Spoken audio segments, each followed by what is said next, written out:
spirit, and matter. In commencing a course of lectures on mental science, it is somewhat difficult for the lecturer to fix upon the best method of opening the subject. It can be approached from many sides, each with some peculiar advantage of its own, but, after careful deliberation, it appears to me that, for the purpose of the present course, no better starting point could be selected than the relation between spirit and matter. I select this starting point because the distinction, or what we believe to be such between them, is one with which we are so familiar that I can safely assume its recognition by everybody, and I may, therefore, at once state this distinction by using the adjectives which we habitually apply as expressing the natural opposition between the two living spirit and dead matter. These terms express our current impression of the opposition between spirit and matter with sufficient accuracy, and considered only from the point of view of outward appearances, this impression is no doubt correct. The general consensus of mankind is right in trusting the evidence of our senses, and any system which tells us that we are not to do so will never obtain a permanent footing in a sane and healthy community.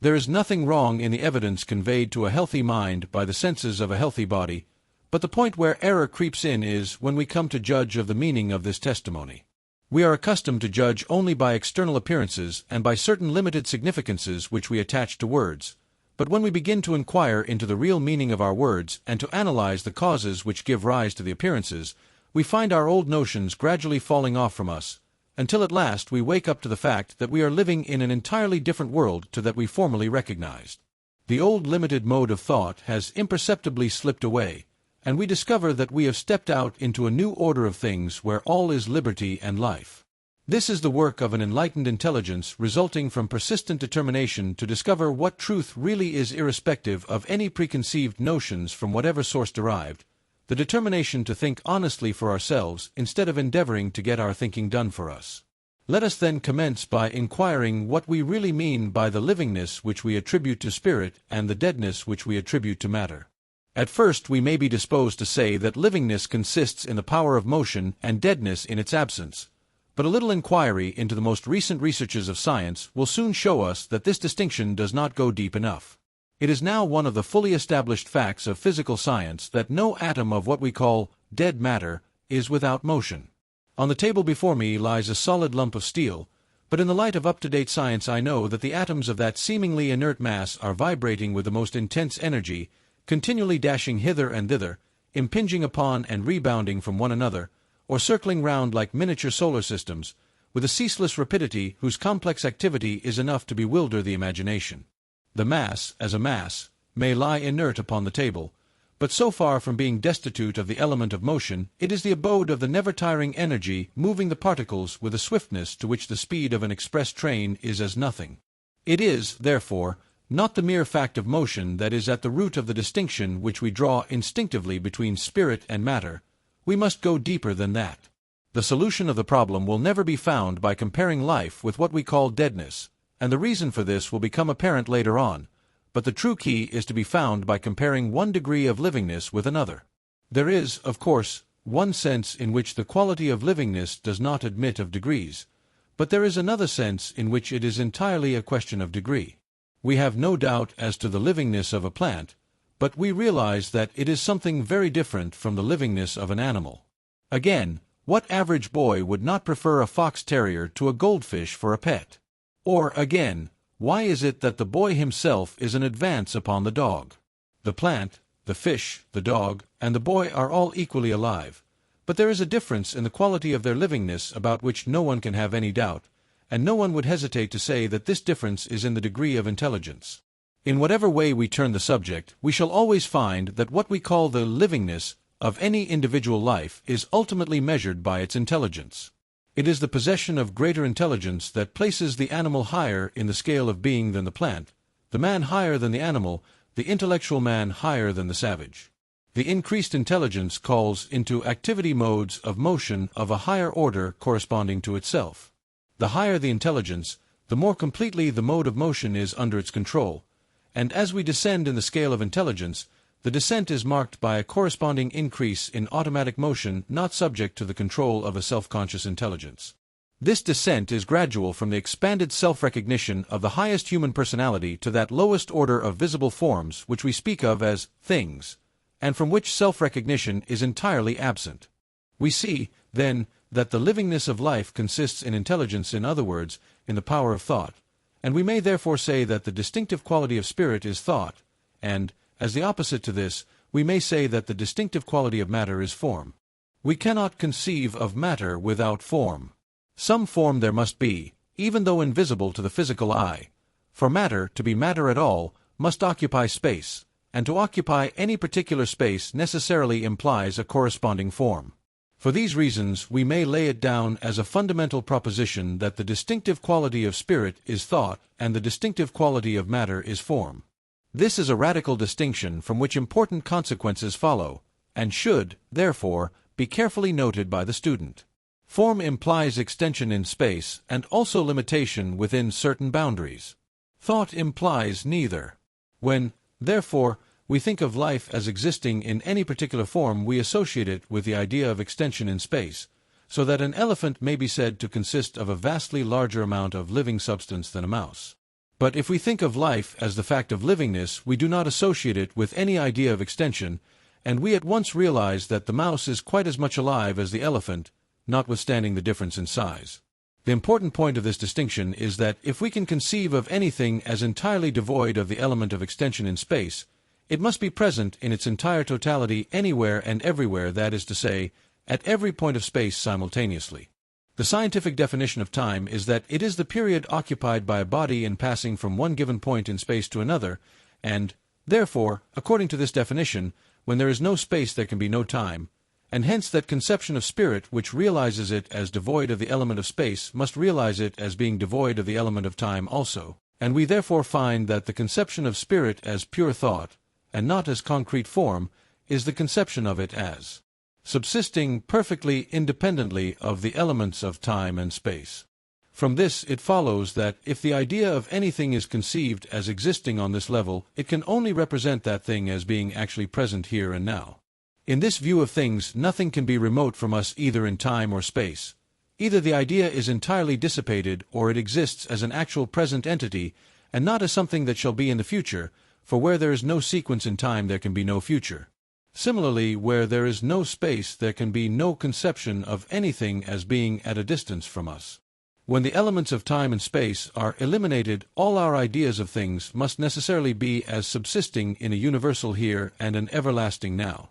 This is, no doubt, a highly abstract conception, but I would ask the student to endeavor to grasp it thoroughly, since it is of vital importance in the practical application of mental science, as will appear further on. The opposite conception is that of things expressing themselves through conditions of time and space, and thus establishing a variety of relations to other things, as of bulk, distance, and direction, or of sequence in time. These two conceptions are respectively the conception of the abstract and the concrete, of the unconditioned and the conditioned, of the absolute and the relative. They are not opposed to each other in the sense of incompatibility, but are each the complement of the other, and the only reality is in the combination of the two. The error of the extreme idealist is in endeavoring to realize the absolute without the relative, and the error of the extreme materialist is in endeavoring to realize the relative without the absolute.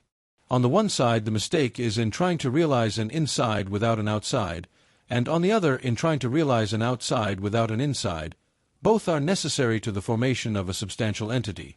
The higher mode of intelligence controls the lower. We have seen that the descent from personality, as we know it in ourselves, to matter, as we know it under what we call inanimate forms, is a gradual descent in the scale of intelligence from that mode of being which is able to realize its own willpower as a capacity for originating new trains of causation to that mode of being which is incapable of recognizing itself at all. The higher the grade of life, the higher the intelligence, from which it follows that the supreme principle of life must also be the ultimate principle of intelligence. This is clearly demonstrated by the grand natural order of the universe. In the light of modern science, the principle of evolution is familiar to us all, and the accurate adjustment existing between all parts of the cosmic scheme is too self-evident to need insisting upon. Every advance in science consists in discovering new subtleties of connection in this magnificent universal order, which already exists and only needs our recognition to bring it into practical use.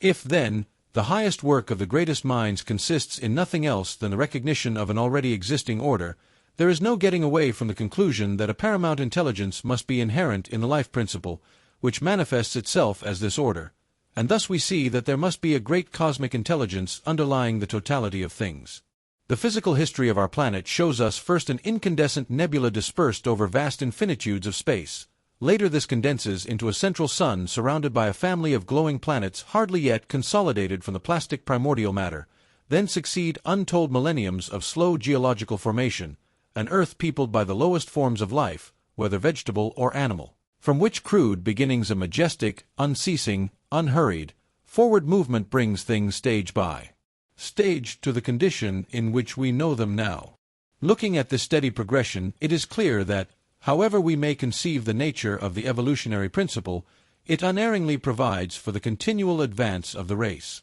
But it does this by creating such numbers of each kind that, after allowing a wide margin for all possible accidents to individuals, the race shall still continue.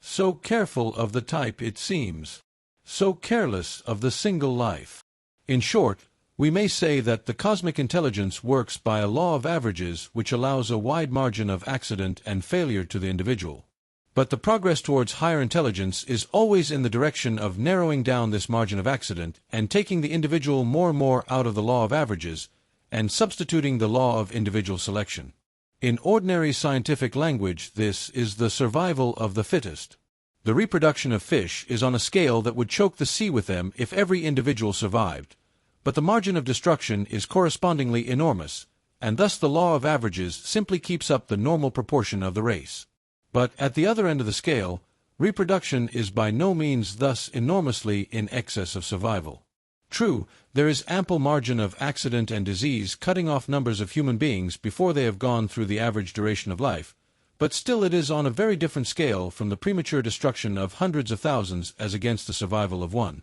It may, therefore, be taken as an established fact that in proportion as intelligence advances, the individual ceases to be subject to a mere law of averages and has a continually increasing power of controlling the conditions of his own survival. We see, therefore, that there is a marked distinction between the cosmic intelligence and the individual intelligence, and that the factor which differentiates the latter from the former is the presence of individual volition. Now the business of mental science is to ascertain the relation of this individual power of volition to the great cosmic law which provides for the maintenance and advancement of the race. And the point to be carefully noted is that the power of individual volition is itself the outcome of the cosmic evolutionary principle at the point where it reaches its highest level. The effort of nature has always been upwards from the time when only the lowest forms of life peopled the globe, and it has now culminated in the production of a being with a mind capable of abstract reasoning and a brain fitted to be the physical instrument of such a mind. At this stage, the all-creating life principle reproduces itself in a form capable of recognizing the working of the evolutionary law, and the unity and continuity of purpose running through the whole progression until now indicates, beyond a doubt, that the place of such a being in the universal scheme must be to introduce the operation of that factor which, up to this point, has been conspicuous by its absence, the factor, namely, of intelligent individual volition. The evolution which has brought us up to this standpoint has worked by a cosmic law of averages. It has been a process in which the individual himself has not taken a conscious part. But because he is what he is, and leads the van of the evolutionary procession, if man is to evolve further, it can now only be by his own conscious cooperation with the law which has brought him up to the standpoint where he is able to realize that such a law exists. His evolution in the future must be by conscious participation in the great work, and this can only be effected by his own individual intelligence and effort. It is a process of intelligent growth. No one else can grow for us. We must each grow for ourselves, and this intelligent growth consists in our increasing recognition of the universal law, which has brought us as far as we have yet got, and of our own individual relation to that law, based upon the fact that we ourselves are the most advanced product of it. It is a great maxim that nature obeys us precisely in proportion as we first obey nature. Let the electrician try to go counter to the principle that electricity must always pass from a higher to a lower potential, and he will effect nothing. But let him submit in all things to this one fundamental law, and he can make whatever particular applications of electrical power he will. These considerations show us that what differentiates the higher from the lower degree of intelligence is the recognition of its own selfhood, and the more intelligent that recognition is,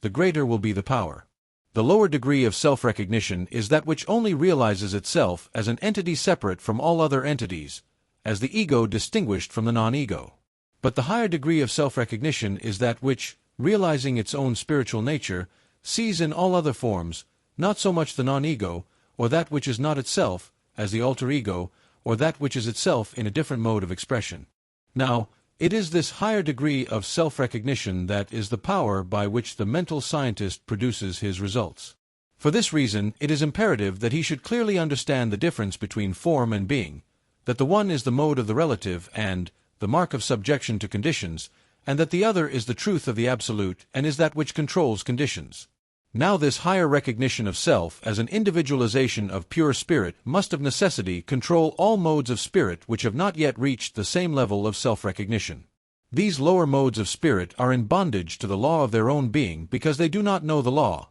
and therefore the individual who has attained to this knowledge can control them through that law. But to understand this, we must inquire a little further into the nature of spirit. I have already shown that the grand scale of adaptation and adjustment of all parts of the cosmic scheme to one another exhibits the presence somewhere of a marvelous intelligence, underlying the whole, and the question is, where is this intelligence to be found? Ultimately, we can only conceive of it as inherent in some primordial substance which is the root of all those grosser modes of matter which are known to us, whether visible to the physical eye, or necessarily inferred by science from their perceptible effects. It is that power which, in every species and in every individual, becomes that which that species or individual is, and thus we can only conceive of it as a self-forming intelligence inherent in the ultimate substance of which each thing is a particular manifestation. That this primordial substance must be considered as self-forming by an inherent intelligence abiding in itself becomes evident from the fact that intelligence is the essential quality of spirit, and if we were to conceive of the primordial substance as something apart from spirit, then we should have to postulate some other power which is neither spirit nor matter and originates both. But this is only putting the idea of a self-evolving power a step further back and asserting the production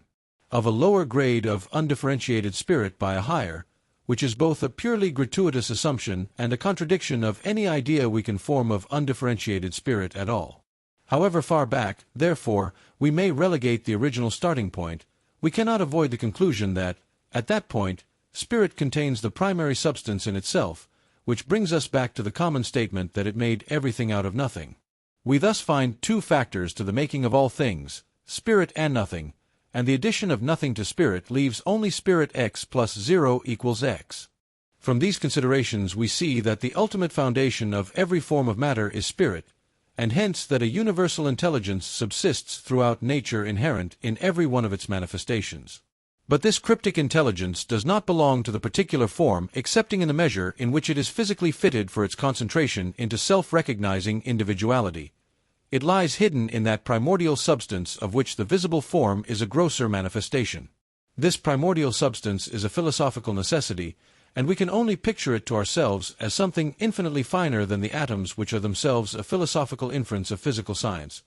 Still, for want of a better word, we may conveniently speak of this primary intelligence inherent in the very substance of things as the atomic intelligence. The term may, perhaps, be open to some objections, but it will serve our present purpose as distinguishing this mode of spirit's intelligence from that of the opposite pole, or individual intelligence. This distinction should be carefully noted because it is by the response of the atomic intelligence to the individual intelligence that thought power is able to produce results on the material plane, as in the cure of disease by mental treatment, and the like. Intelligence manifests itself by responsiveness, and the whole action of the cosmic mind in bringing the evolutionary process from its first beginnings up to its present human stage is nothing else but a continual intelligent response to the demand which each stage in the progress has made for an adjustment between itself and its environment. Since, then, we have recognized the presence of a universal intelligence permeating all things, we must also recognize a corresponding responsiveness hidden deep down in their nature and ready to be called into action when appealed to. All mental treatment depends on this responsiveness of spirit in its lower degrees to higher degrees of itself. It is here that the difference between the mental scientist and the uninstructed person comes in. The former knows of this responsiveness and makes use of it, and the latter cannot use it because he does not know it. The unity of the spirit. We have now paved the way for understanding what is meant by the unity of the spirit. In the first conception of spirit as the underlying origin of all things, we see a universal substance which, at this stage, is not differentiated into any specific forms. This is not a question of some bygone time, but subsists at every moment of all time in the innermost nature of all being. And when we see this, we see that the division between one specific form and another has below it a deep essential unity, which acts as the supporter of all the several forms of individuality arising out of it. And as our thought penetrates deeper into the nature of this all-producing spiritual substance, we see that it cannot be limited to any one portion of space, but must be limitless as space itself, and that the idea of any portion of space where it is not is inconceivable. It is one of those intuitive perceptions from which the human mind can never get away, that this primordial, all-generating living spirit must be commensurate with infinitude, and we can therefore never think of it otherwise than as universal or infinite. Now it is a mathematical truth that the infinite must be a unity. You cannot have two infinites, for then neither would be infinite, each would be limited by the other, nor can you split the infinite up into fractions. The infinite is mathematically essential unity. This is a point on which too much stress cannot be laid, for there follow from it the most important consequences. Unity, as such, can be neither multiplied nor divided, for either operation destroys the unity. By multiplying, we produce a plurality of units of the same scale as the original,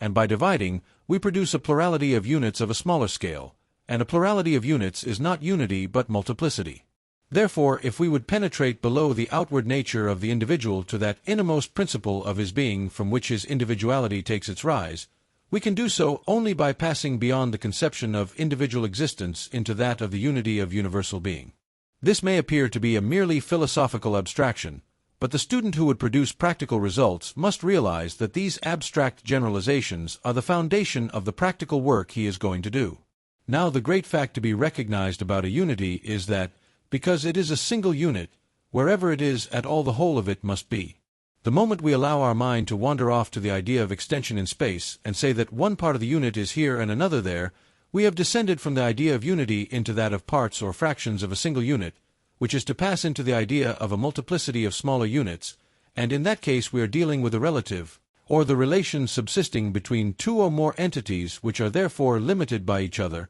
and so have passed out of the region of simple unity, which is the absolute. It is, therefore, a mathematical necessity that, because the originating life principle is infinite, it is a single unit, and consequently, wherever it is at all, the whole of it must be present. But because it is infinite or limitless, it is everywhere, and therefore it follows that the whole of spirit must be present at every point in space at the same moment. Spirit is thus omnipresent in its entirety, and it is accordingly logically correct that at every moment of time all spirit is concentrated at any point in space that we may choose to fix our thought upon. This is the fundamental fact of all being, and it is for this reason that I have prepared the way for it by laying down the relation between spirit and matter as that between idea and form, on the one hand the absolute from which the elements of time and space are entirely absent, and on the other the relative which is entirely dependent on those elements. This great fact is that pure spirit continually subsists in the absolute, whether in a corporeal body or not,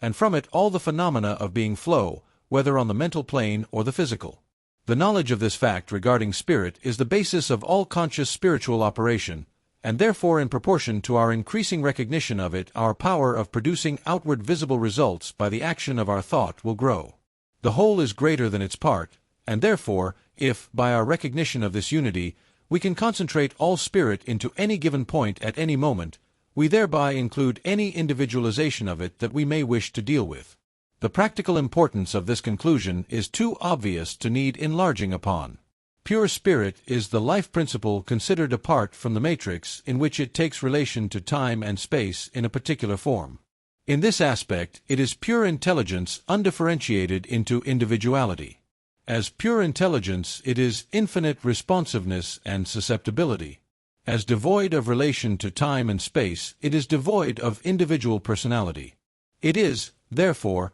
in this aspect a purely impersonal element upon which, by reason of its inherent intelligence and susceptibility, we can impress any recognition of personality that we will. These are the great facts that the mental scientist works with, and the student will do well to ponder deeply on their significance and on the responsibilities which their realization must necessarily carry with it. Subjective and objective mind. Up to this point, it has been necessary to lay the foundations of the science by the statement of highly abstract general principles which we have reached by purely metaphysical reasoning. We now pass on to the consideration of certain natural laws which have been established by a long series of experiments and observations, the full meaning and importance of which will become clear when we see their application to the general principles which have hitherto occupied our attention. The phenomena of hypnosis are now so fully recognized as established scientific facts that it is quite superfluous to discuss the question of their credibility. 2 great medical schools have been founded upon them, and in some countries they have become the subject of special legislation. The question before us at the present day is, not as to the credibility of the facts, but as to the proper inferences to be drawn from them, and a correct apprehension of these inferences is one of the most valuable aids to the mental scientist, for it confirms the conclusions of purely a priori reasoning by an array of experimental instances which places the correctness of those conclusions beyond doubt. The great truth which the science of hypnotism has brought to light is the dual nature of the human mind. Much conflict exists between different writers as to whether this duality results from the presence of 2 actually separate minds in the one man, or in the action of the same mind in the employment of different functions. This is one of those distinctions without a difference which are so prolific a source of hindrance to the opening out of truth. A man must be a single individuality to be a man at all, and so the net result is the same whether we conceive of his varied modes of mental action as proceeding from a set of separate minds strung, so to speak, on the thread of his one individuality and each adapted to a particular use, or as varied functions of a single mind. In either case we are dealing with a single individuality, and how we may picture the wheelwork of the mental mechanism is merely a question of what picture will bring the nature of its action home to us most clearly. Therefore, as a matter of convenience, I shall in these lectures speak of this dual action as though it proceeded from 2 minds, an outer and an inner, and the inner mind we will call the subjective mind and the outer the objective, by which names the distinction is most frequently indicated in the literature of the subject. A long series of careful experiments by highly trained observers, some of them men of worldwide reputation, has fully established certain remarkable differences between the action of the subjective and that of the objective mind, which may be briefly stated as follows. The subjective mind is only able to reason deductively and not inductively, while the objective mind can do both. Deductive reasoning is the pure syllogism which shows why a third proposition must necessarily result if 2 others are assumed, but which does not help us to determine whether the 2 initial statements are true or not. To determine this is the province of inductive reasoning, which draws its conclusions from the observation of a series of facts. The relation of the 2 modes of reasoning is that, first, by observing a sufficient number of instances, we inductively reach the conclusion that a certain principle is of general application, and then we enter upon the deductive process by assuming the truth of this principle and determining what result must follow in a particular case on the hypothesis of its truth. Thus deductive reasoning proceeds on the assumption of the correctness of certain hypotheses or suppositions with which it sets out. It is not concerned with the truth or falsity of those suppositions, but only with the question as to what results must necessarily follow supposing them to be true. Inductive reasoning, on the other hand, is the process by which we compare a number of separate instances with one another until we see the common factor that gives rise to them all. Induction proceeds by the comparison of facts, and deduction by the application of universal principles. Now it is the deductive method only which is followed by the subjective mind. Innumerable experiments on persons in the hypnotic state have shown that the subjective mind is utterly incapable of making the selection and comparison which are necessary to the inductive process, but will accept any suggestion, however false. But having once accepted any suggestion, it is strictly logical in deducing the proper conclusions from it, and works out every suggestion to the minutest fraction of the results which flow from it. As a consequence of this, it follows that the subjective mind is entirely under the control of the objective mind. With the utmost fidelity, it reproduces and works out to its final consequences whatever the objective mind impresses upon it, and the facts of hypnotism show that ideas can be impressed on the subjective mind by the objective mind of another as well as by that of its own individuality. This is a most important point, for it is on this amenability to suggestion by the thought of another that all the phenomena of healing, whether present or absent, of telepathy and the like, depend. Under the control of the practiced hypnotist, the very personality of the subject becomes changed for the time being. He believes himself to be whatever the operator tells him he is. He is a swimmer breasting the waves, a bird flying in the air, a soldier in the tumult of battle, an Indian stealthily tracking his victim. In short, for the time being,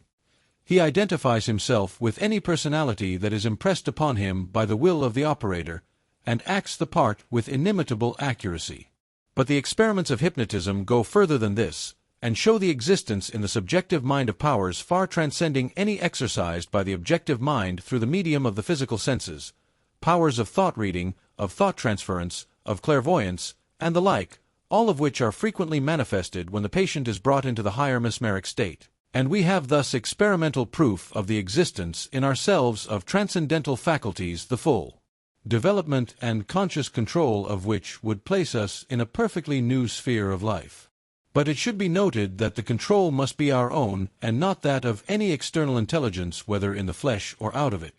But perhaps the most important fact which hypnotic experiments have demonstrated is that the subjective mind is the builder of the body. The subjective entity in the patient is able to diagnose the character of the disease from which he is suffering and to point out suitable remedies, indicating a physiological knowledge exceeding that of the most highly trained physicians, and also a knowledge of the correspondences between diseased conditions of the bodily organs and the material remedies which can afford relief. And from this, it is but a step further to those numerous instances in which it entirely dispenses with the use of material remedies and itself works directly on the organism, so that complete restoration to health follows as the result of the suggestions of perfect soundness made by the operator to the patient while in the hypnotic state. Now these are facts fully established by hundreds of experiments conducted by a variety of investigators in different parts of the world, and from them we may draw two inferences of the highest importance.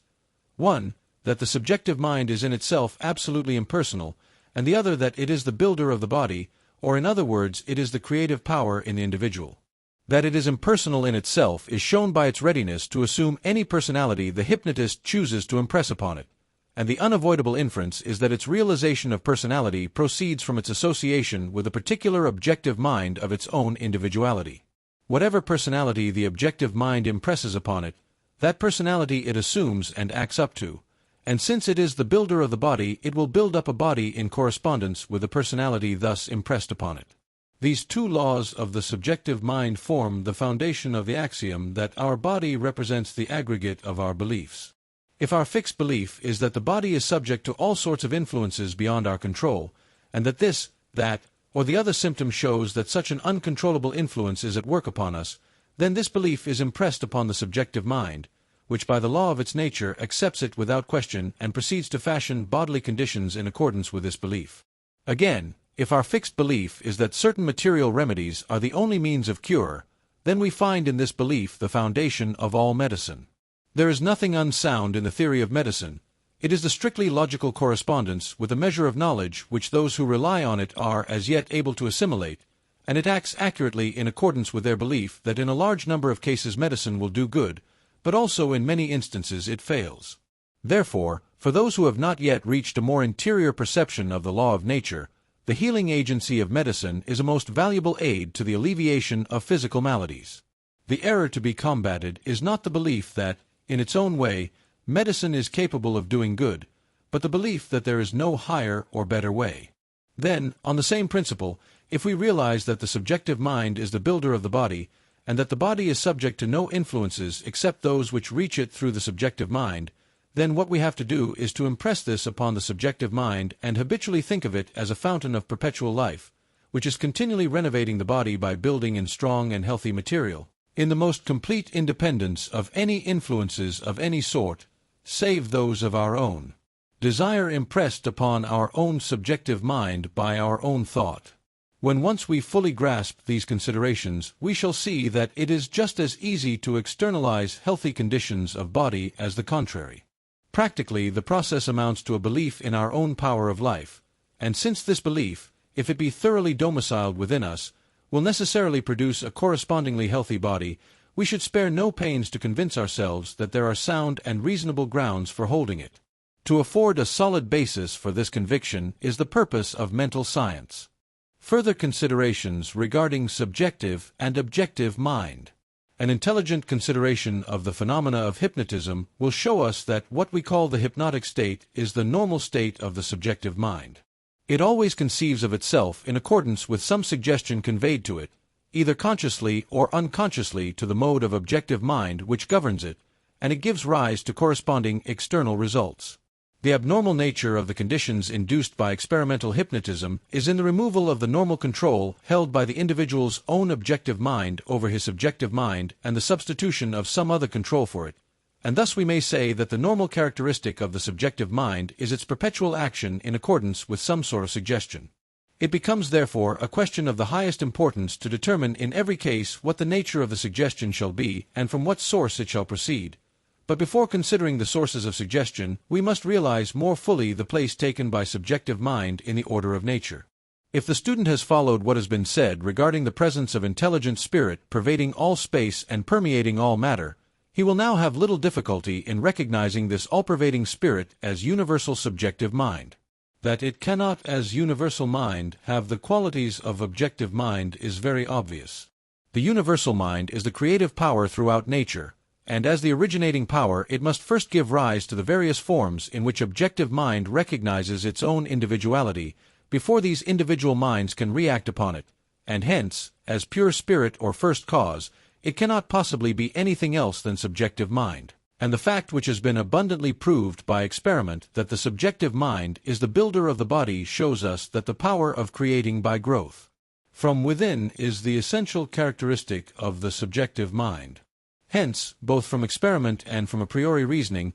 we may say that wherever we find creative power at work there we are in the presence of subjective mind, whether it be working on the grand scale of the cosmos, or on the miniature scale of the individual.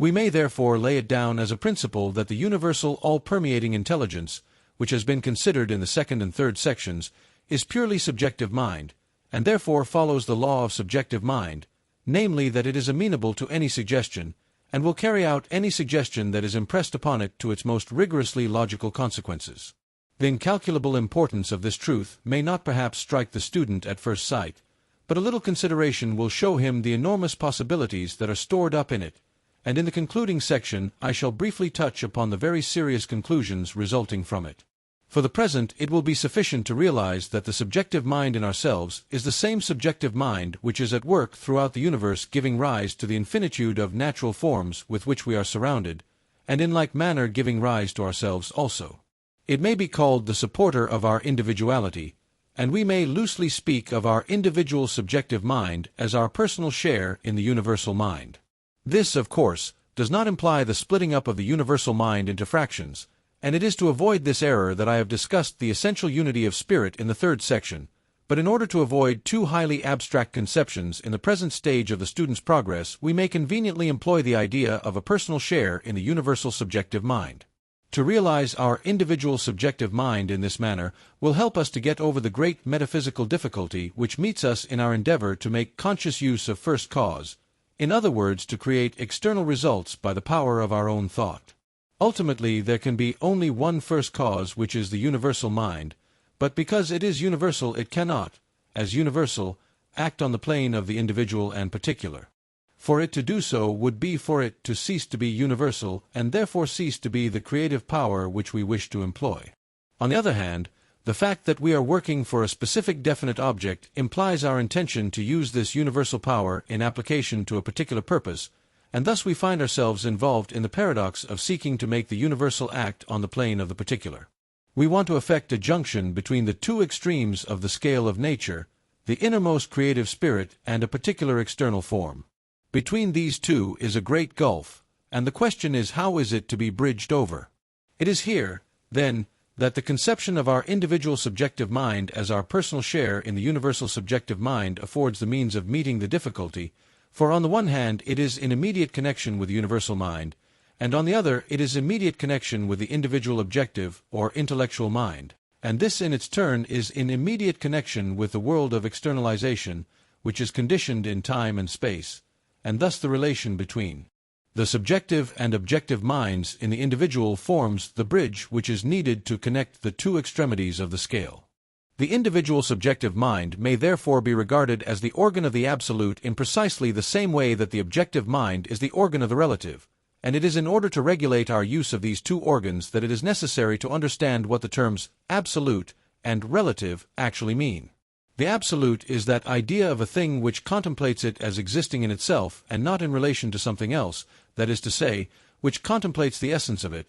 and the relative is that idea of a thing which contemplates it as related to other things, that is to say, as circumscribed by a certain environment. The absolute is the region of causes, and the relative is the region of conditions, and hence, if we wish to control conditions, this can only be done by our thought power operating on the plane of the absolute, which it can do only through the medium of the subjective mind. The conscious use of the creative power of thought consists in the attainment of the power of thinking in the absolute, and this can only be attained by a clear conception of the interaction between our different mental functions. For this purpose, the student cannot too strongly impress upon himself that subjective mind, on whatever scale, is intensely sensitive to suggestion, and as creative power works accurately to the externalization of that suggestion which is most deeply impressed upon it. If then, we would take any idea out of the realm of the relative, where it is limited and restricted by conditions imposed upon it through surrounding circumstances, and transfer it to the realm of the absolute where it is not thus limited, a right recognition of our mental constitution will enable us to do this by a clearly defined method. The object of our desire is necessarily first conceived by us as bearing some relation to existing circumstances, which may, or may not, appear favorable to it, and what we want to do is to eliminate the element of contingency and attain something which is certain in itself. To do this is to work upon the plane of the absolute, and for this purpose we must endeavor to impress upon our subjective mind the idea of that which we desire quite apart from any conditions. This separation from the elements of condition implies the elimination of the idea of time, and consequently we must think of the thing as already in actual existence. Unless we do this, we are not consciously operating upon the plane of the absolute, and are therefore not employing the creative power of our thought. The simplest practical method of gaining the habit of thinking in this manner is to conceive the existence in the spiritual world of a spiritual prototype of every existing thing, which becomes the root of the corresponding external existence. If we thus habituate ourselves to look on the spiritual prototype as the essential being of the thing, and the material form as the growth of this prototype into outward expression, then we shall see that the initial step to the production of any external fact must be the creation of its spiritual prototype. This prototype, being purely spiritual, can only be formed by the operation of thought, and in order to have substance on the spiritual plane it must be thought of as actually existing there. This conception has been elaborated by Plato in his doctrine of archetypal ideas, and by Swedenborg in his doctrine of correspondences, and a still greater teacher has said, "All things whatsoever ye pray and ask for, believe that ye have received them, and ye shall receive them." Mark 11:24, RV. The difference of the tenses in this passage is remarkable. The speaker bids us first to believe that our desire has already been fulfilled, that it is a thing already accomplished, and then its accomplishment will follow as a thing in the future. This is nothing else than a concise direction for making use of the creative power of thought by impressing upon the universal subjective mind the particular thing which we desire as an already existing fact. In following this direction, we are thinking on the plane of the absolute and eliminating from our minds all consideration of conditions, which imply limitation and the possibility of adverse contingencies, and we are thus planting a seed which, if left undisturbed, will infallibly germinate into external fruition.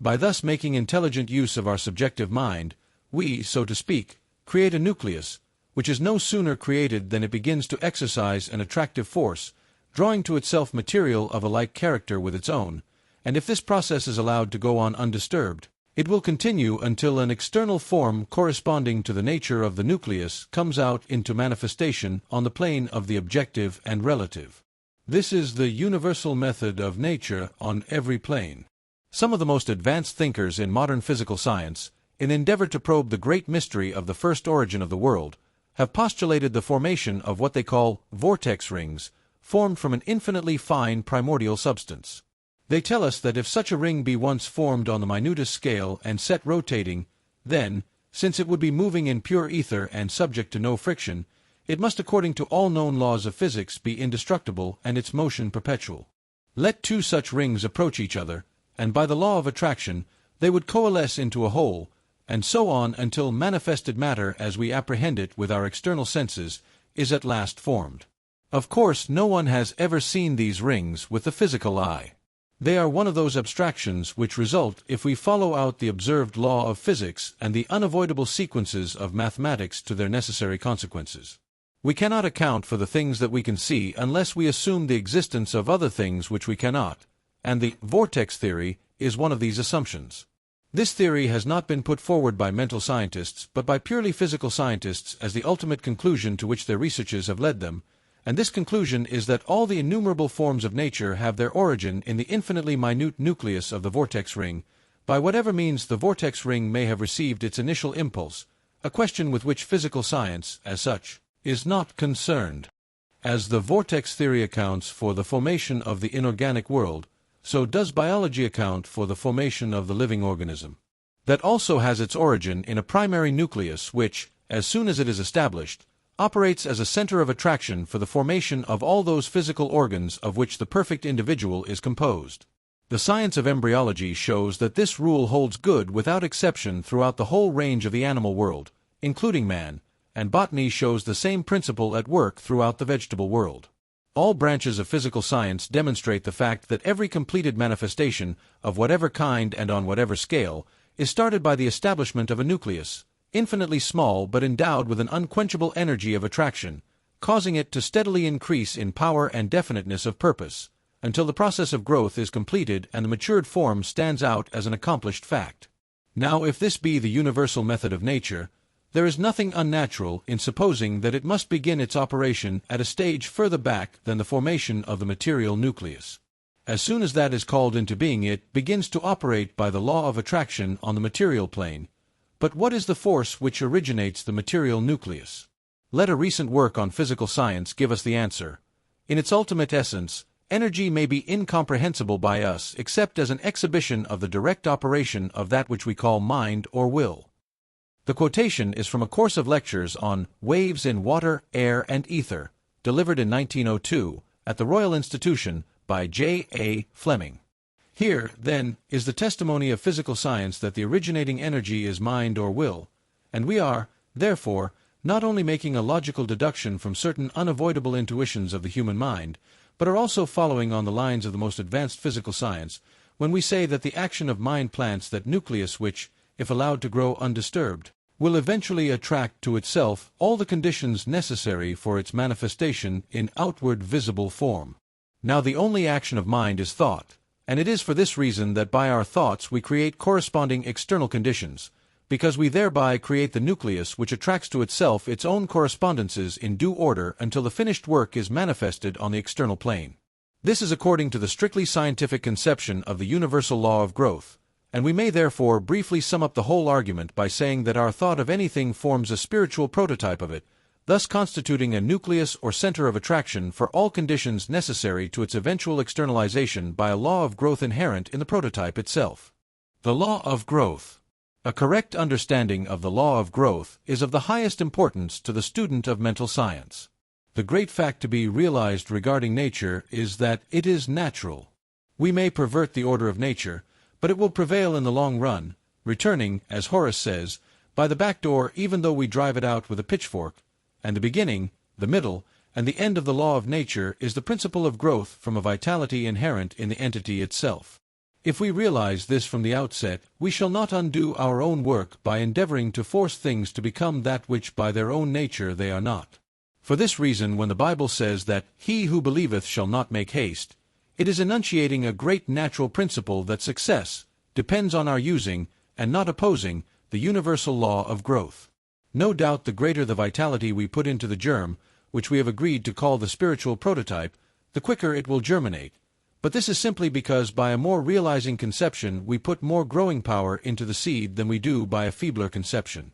Our mistakes always eventually resolve themselves into distrusting the law of growth. Either we fancy we can hasten it by some exertion of our own from without, and are thus led into hurry and anxiety, not to say sometimes into the employment of grievously wrong methods, or else we give up all hope and so deny the germinating power of the seed we have planted. The result in either case is the same, for in either case we are in effect forming a fresh spiritual prototype of an opposite character to our desire, which therefore neutralizes the one first formed, and disintegrates it and usurps its place. The law is always the same, that our thought forms a spiritual prototype which, if left undisturbed, will reproduce itself in external circumstances. The only difference is in the sort of prototype we form, and thus evil is brought to us by precisely the same law as good. These considerations will greatly simplify our ideas of life. We have no longer to consider two forces, but only one, as being the cause of all things,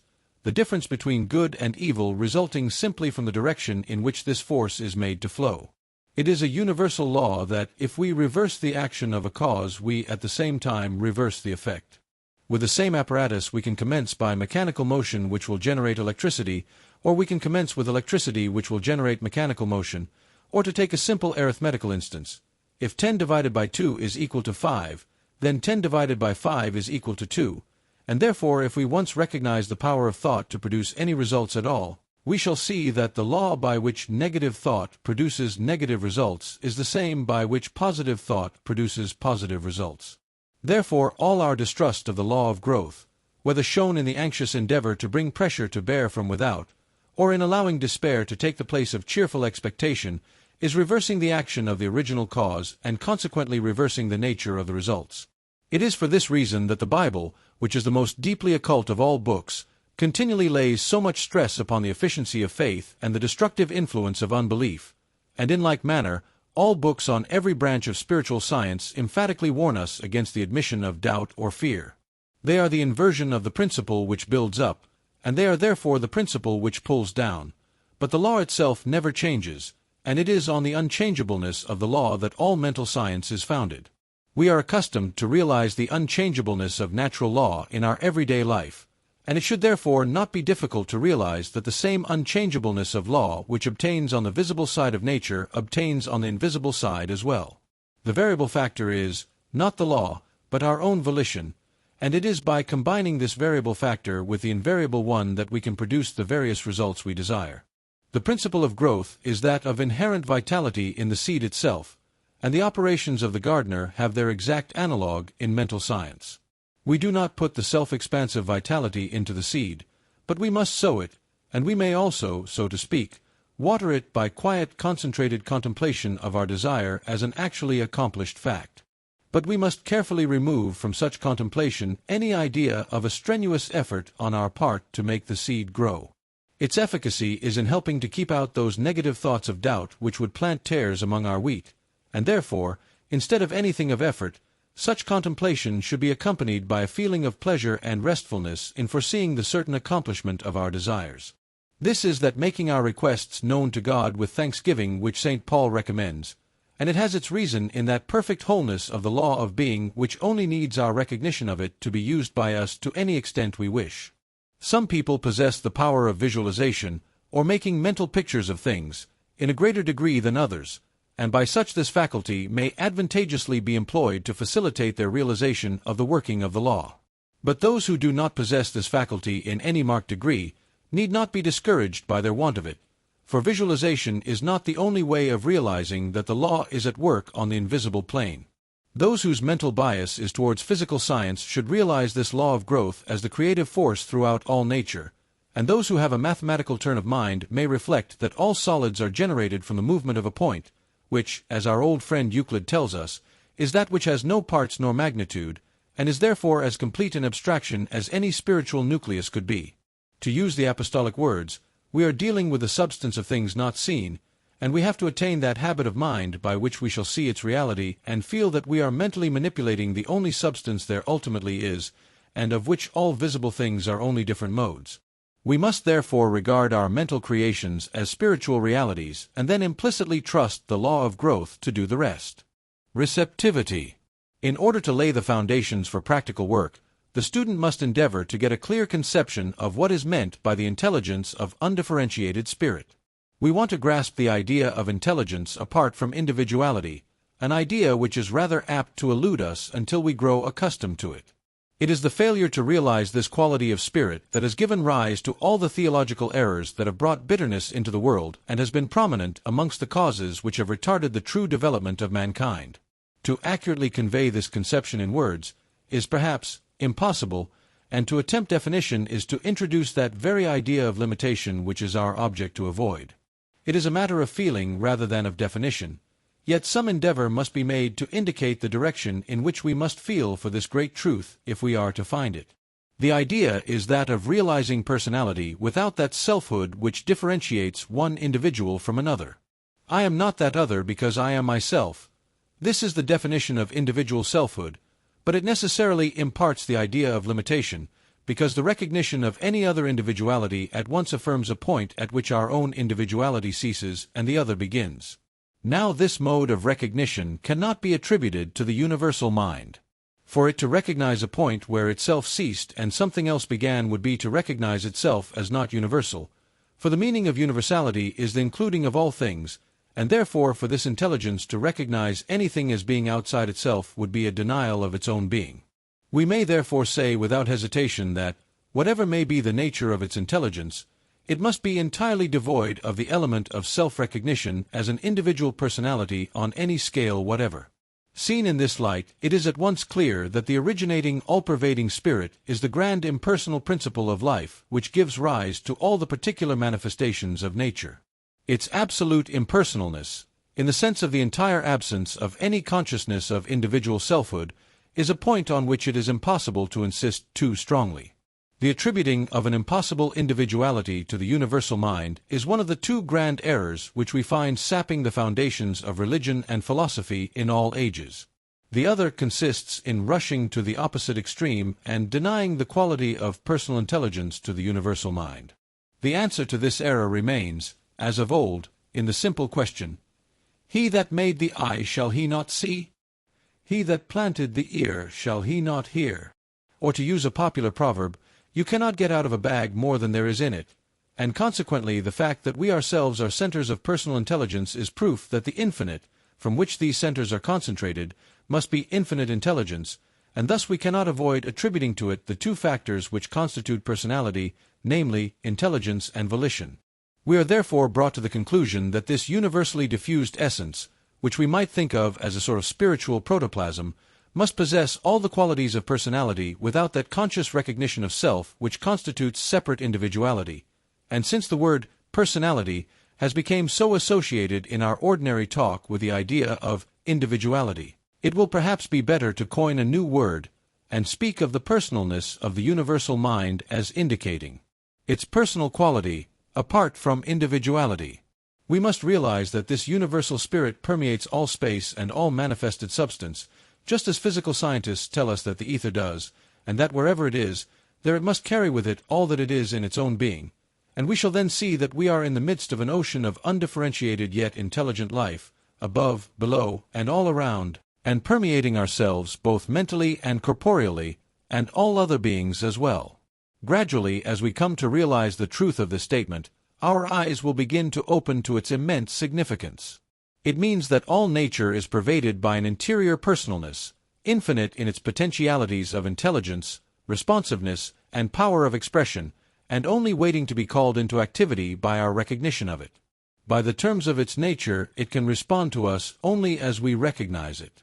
If we are at that intellectual level where we can see nothing but chance governing the world, then this underlying universal mind will present to us nothing but a fortuitous confluence of forces without any intelligible order.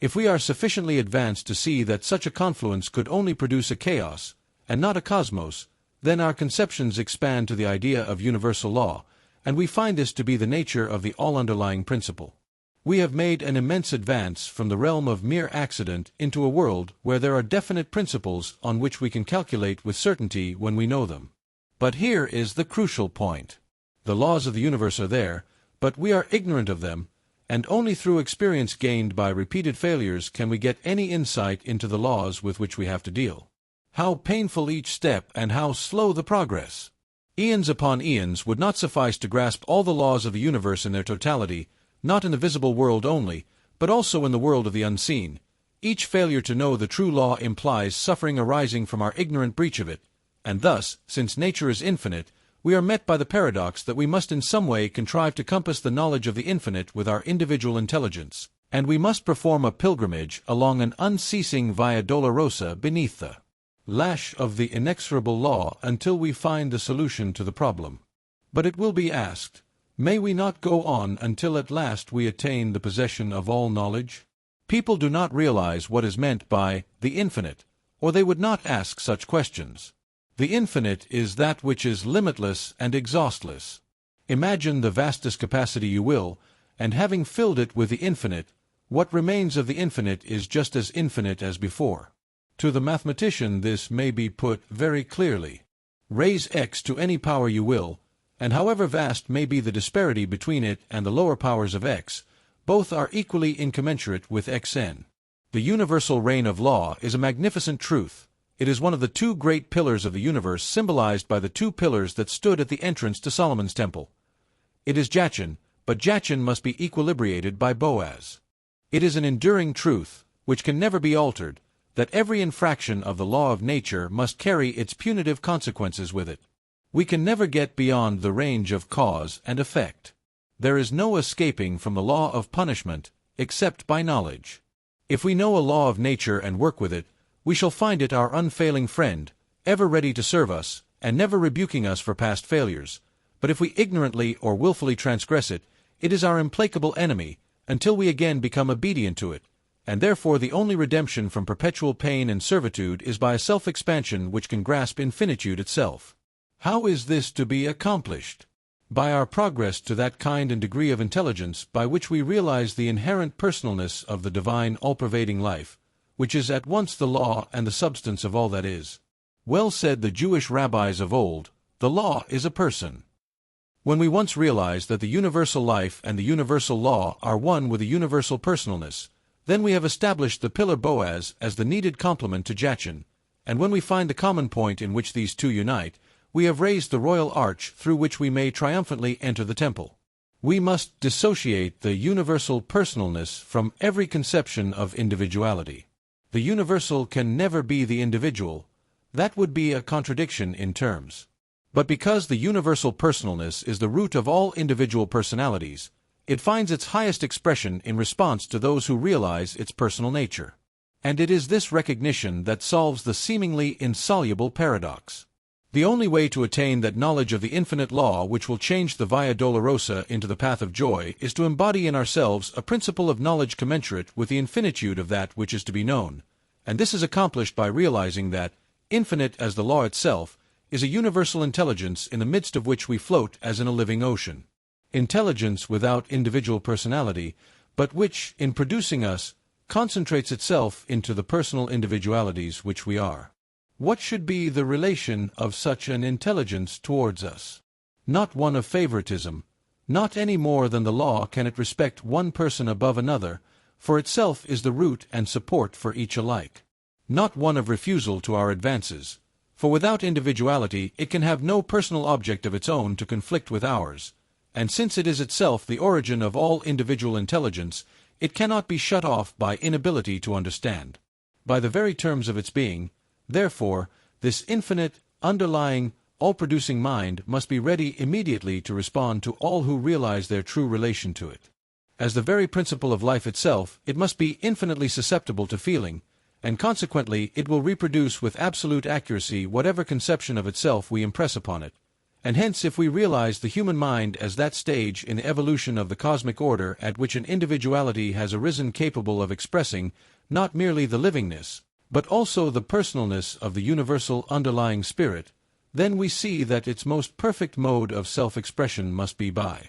identifying itself with these individual personalities. The identification is, of course, limited by the measure of the individual intelligence, meaning not merely the intellectual perception of the sequence of cause and effect, but also that indescribable reciprocity of feeling by which we instinctively recognize something in another, making them akin to ourselves. And so it is that when we intelligently realize that the innermost principle of being must, by reason of its universality, have a common nature with our own, then we have solved the paradox of universal knowledge, for we have realized our identity of being with the universal mind, which is commensurate with the universal law. Thus we arrive at the truth of St. John's statement, "Ye know all things," only this knowledge is primarily on the spiritual plane. It is not brought out into intellectual statement whether needed or not, for it is not in itself the specific knowledge of particular facts, but it is the undifferentiated principle of knowledge which we may differentiate in any direction that we choose.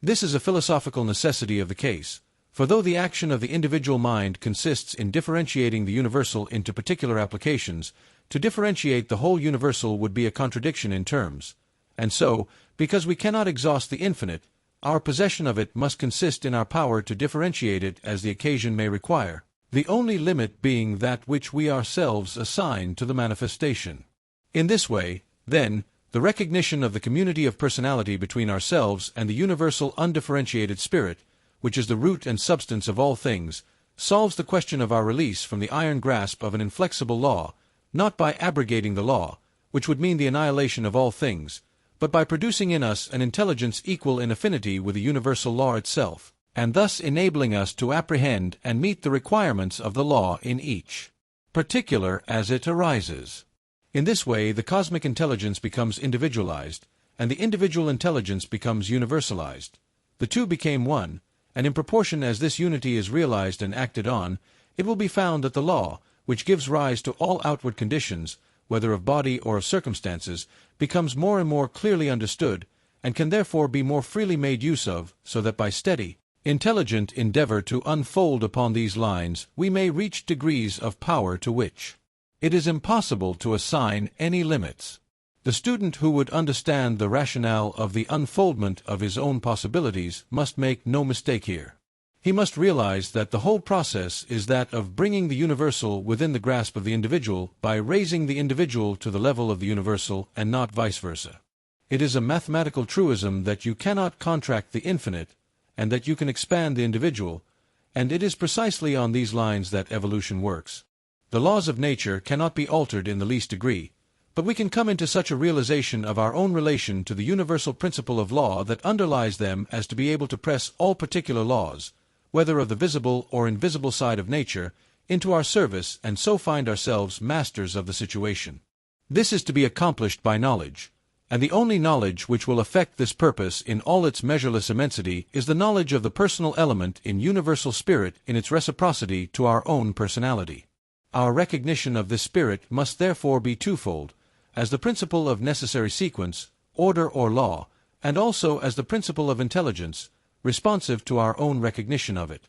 Reciprocal action of the universal and individual minds. It must be admitted that the foregoing considerations bring us to the borders of theological speculation, but the student must bear in mind that as a mental scientist it is his business to regard even the most exalted spiritual phenomena from a purely scientific standpoint, which is that of the working of a universal natural law. If he thus simply deals with the facts as he finds them, there is little doubt that the true meaning of many theological statements will become clear to him, but he will do well to lay it down as a general rule that it is not necessary either to the use or understanding of any law, whether on the personal or the impersonal side of nature, that we should give a theological explanation of it, although, therefore, the personal quality inherent in the universal underlying spirit, which is present in all things, cannot be too strongly insisted upon. We must remember that in dealing with it we are still dealing with a purely natural power which reappears at every point with protean variety of form, whether as person, animal,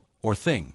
In each case what it becomes to any individual is exactly measured by that individual's recognition of it. To each and all it bears the relation of supporter of the race, and where the individual development is incapable of realizing anything more, this is the limit of the relation. But as the individual's power of recognition expands, he finds a reciprocal expansion on the part of this intelligent power, which gradually develops into the consciousness of intimate companionship between the individualized mind and the unindividualized source of it.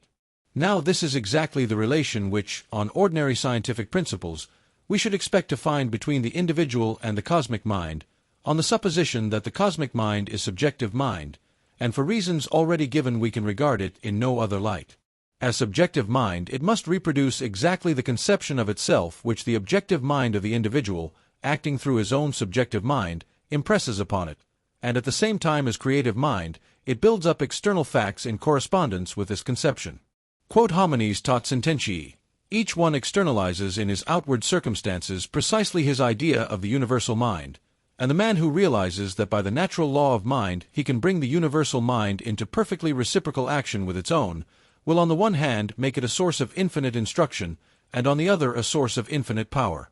He will thus wisely alternate the personal and impersonal aspects respectively between his individual mind and the universal mind. When he is seeking for guidance or strength, he will regard his own mind as the impersonal element which is to receive personality from the superior wisdom and force of the greater mind, and when, on the other hand, he is to give out the stores thus accumulated, He must reverse the position and consider his own mind as the personal element, and the universal mind as the impersonal, which he can therefore direct with certainty by impressing his own personal desire upon it. We need not be staggered at the greatness of this conclusion, for it follows necessarily from the natural relation between the subjective and the objective minds, and the only question is whether we will limit our view to the lower level of the latter, or expand it so as to take in the limitless possibilities which the subjective mind presents to us. I have dealt with this question at some length because it affords the key to two very important subjects, the law of supply and the nature of intuition. Students often find it easier to understand how the mind can influence the body with which it is so intimately associated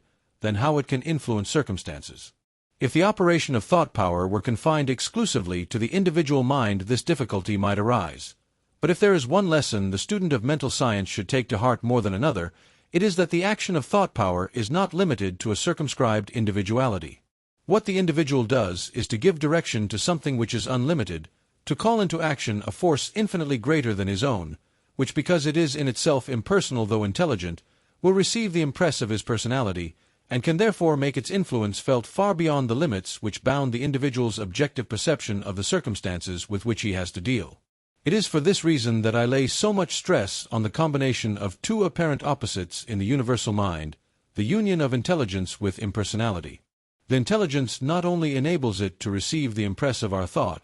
but also causes it to devise exactly the right means for bringing it into accomplishment. This is only the logical result of the hypothesis that we are dealing with infinite intelligence, which is also infinite life. Life means power, and infinite life therefore means limitless power, and limitless power moved by limitless intelligence cannot be conceived of as ever stopping short of the accomplishment of its object. Therefore, given the intention on the part of the universal mind, there can be no doubt as to its ultimate accomplishment. Then comes the question of intention. How do we know what the intention of the universal mind may be? Here comes in the element of impersonality. It has no intention because it is impersonal. As I have already said, the universal mind works by a law of averages for the advancement of the race, and is in no way concerned with the particular wishes of the individual. If his wishes are in line with the forward movement of the everlasting principle, there is nowhere in nature any power to restrict him in their fulfillment. If they are opposed to the general forward movement, then they will bring him into collision with it, and it will crush him. From the relation between them, it results that the same principle which shows itself in the individual mind as will, becomes in the universal mind a law of tendency, and the direction of this tendency must always be to life-givingness, because the universal mind is the undifferentiated life-spirit of the universe. Therefore, in every case, the test is whether our particular intention is in this same life-ward direction, and if it is, then we may be absolutely certain that there is no intention on the part of the universal mind to thwart the intention of our own individual mind. We are dealing with a purely impersonal force, and it will no more oppose us by specific plans of its own than will steam or electricity. Combining, then, these two aspects of the universal mind, its utter impersonality and its perfect intelligence, we find precisely the sort of natural force we are in want of, something which will undertake whatever we put into its hands without asking questions or bargaining for terms, and which, having undertaken our business, will bring to bear on it an intelligence to which the united knowledge of the whole human race is as nothing, and a power equal to this intelligence. I may be using a rough and ready mode of expression, but my object is to bring home to the student the nature of the power he can employ and the method of employing it, and I may therefore state the whole position thus. Your object is not to run the whole cosmos, but to draw particular benefits, physical, mental, moral, or financial into your own or someone else's life. From this individual point of view, the universal creative power has no mind of its own, and therefore you can make up its mind for it. When its mind is thus made up for it, it never abrogates its place as the creative power, but at once sets to work carry out the purpose for which it has thus been concentrated, and unless this concentration is dissipated by the same agency, yourself, which first produced it, it will work on by the law of growth to complete manifestation on the outward plane. In dealing with this great impersonal intelligence, we are dealing with the infinite, and we must fully realize infinitude as that which touches all points, and if it does, there should be no difficulty in understanding that this intelligence can draw together the means requisite for its purpose even from the ends of the world, and therefore, realizing the law according to which the result can be produced, We must resolutely put aside all questioning as to the specific means which will be employed in any case. To question this is to sow that very seed of doubt which it is our first object to eradicate, and our intellectual endeavor should therefore be directed, not to the attempt to foretell the various secondary causes which will eventually combine to produce the desired result, laying down beforehand what particular causes should be necessary, and from what quarter they should come. But we should direct our intellectual endeavor to seeing more clearly the rationale of the general law by which trains of secondary causes are set in motion. Employed in the former way, our intellect becomes the greatest hindrance to our success, for it only helps to increase our doubts, since it is trying to grasp particulars which, at the time, are entirely outside its circle of vision. But employed in the latter, it affords the most material aid in maintaining that nucleus without which there is no center from which the principle of growth can assert itself. The intellect can only deduce consequences from facts which it is able to state, and consequently cannot deduce any assurance from facts of whose existence it cannot yet have any knowledge through the medium of the outward senses. But for the same reason it can realize the existence of a law by which the as yet unmanifested circumstances may be brought into manifestation. Thus used in its right order, the intellect becomes the handmaid of that more interior power within us which manipulates the unseen substance of all things, and which we may call relative first cause. Causes and conditions. The expression relative first cause has been used in the last section to distinguish the action of the creative principle in the individual mind from universal first cause on the one hand and from secondary causes on the other.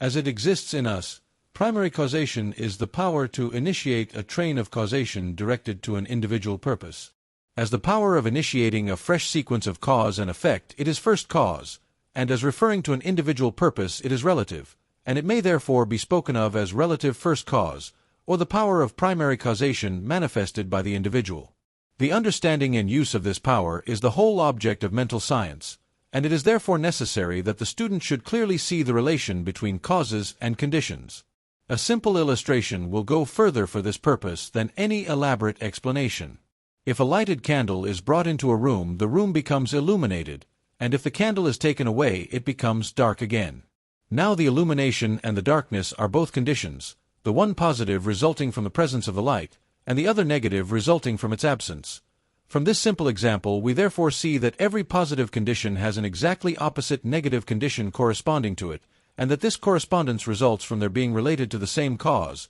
the one positively and the other negatively. And hence we may lay down the rule that all positive conditions result from the active presence of a certain cause, and all negative conditions from the absence of such a cause. A condition, whether positive or negative, is never primary cause, and the primary cause of any series can never be negative, for negation is the condition which arises from the absence of active causation.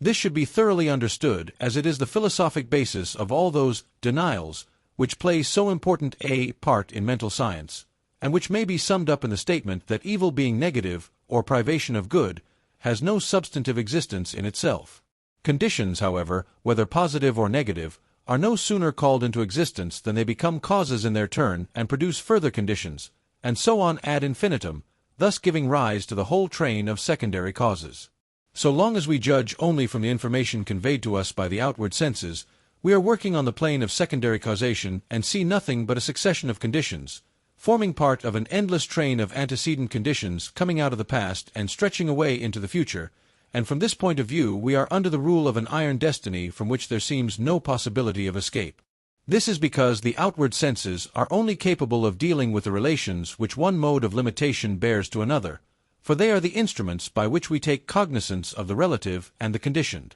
Now the only way of escape is by rising out of the region of secondary causes into that of primary causation, where the originating energy is to be found before it has yet passed into manifestation as a condition. This region is to be found within ourselves. It is the region of pure ideas, and it is for this reason that I have laid stress on the two aspects of spirit as pure thought and manifested form. The thought image or ideal pattern of a thing is the first cause relatively to that thing. It is the substance of that thing untrammeled by any antecedent conditions. If we realize that all visible things must have their origin in spirit, then the whole creation around us is the standing evidence that the starting point of all things is in thought images or ideas, for no other action than the formation of such images can be conceived of spirit prior to its manifestation in matter. If, then, this is spirit's modus operandi for self-expression, we have only to transfer this conception from the scale of cosmic spirit working on the plane of the universal to that of individualized spirit working on the plane of the particular, to see that the formation of an ideal image by means of our thought is setting first cause in motion with regard to this specific object. There is no difference in kind between the operation of first cause in the universal and in the particular. The difference is only a difference of scale, but the power itself is identical. We must therefore always be very clear as to whether we are consciously using first cause or not. Note the word consciously, because, whether consciously or unconsciously, we are always using first cause, and it was for this reason I emphasized the fact that the universal mind is purely subjective and therefore bound by the laws which apply to subjective mind on whatever scale. Hence we are always impressing some sort of ideas upon it, whether we are aware of the fact or not, and all our existing limitations result from our having habitually impressed upon it that idea of limitation which we have imbibed by restricting all possibility to the region of secondary causes.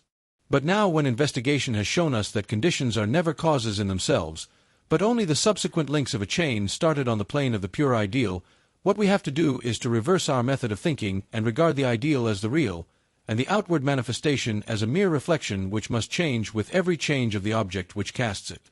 For these reasons, it is essential to know whether we are consciously making use of first cause with a definite purpose or not, and the criterion is this. If we regard the fulfillment of our purpose as contingent upon any circumstances, past, present, or future, we are not making use of first cause. We have descended to the level of secondary causation, which is the region of doubts, fears, and limitations, all of which we are impressing upon the universal subjective mind with the inevitable result that it will build up corresponding external conditions. But if we realize that the region of secondary causes is the region of mere reflections, we shall not think of our purpose as contingent on any conditions whatever, but shall know that by forming the idea of it in the absolute, and maintaining that idea, we have shaped the first cause into the desired form and can await the result with cheerful expectancy.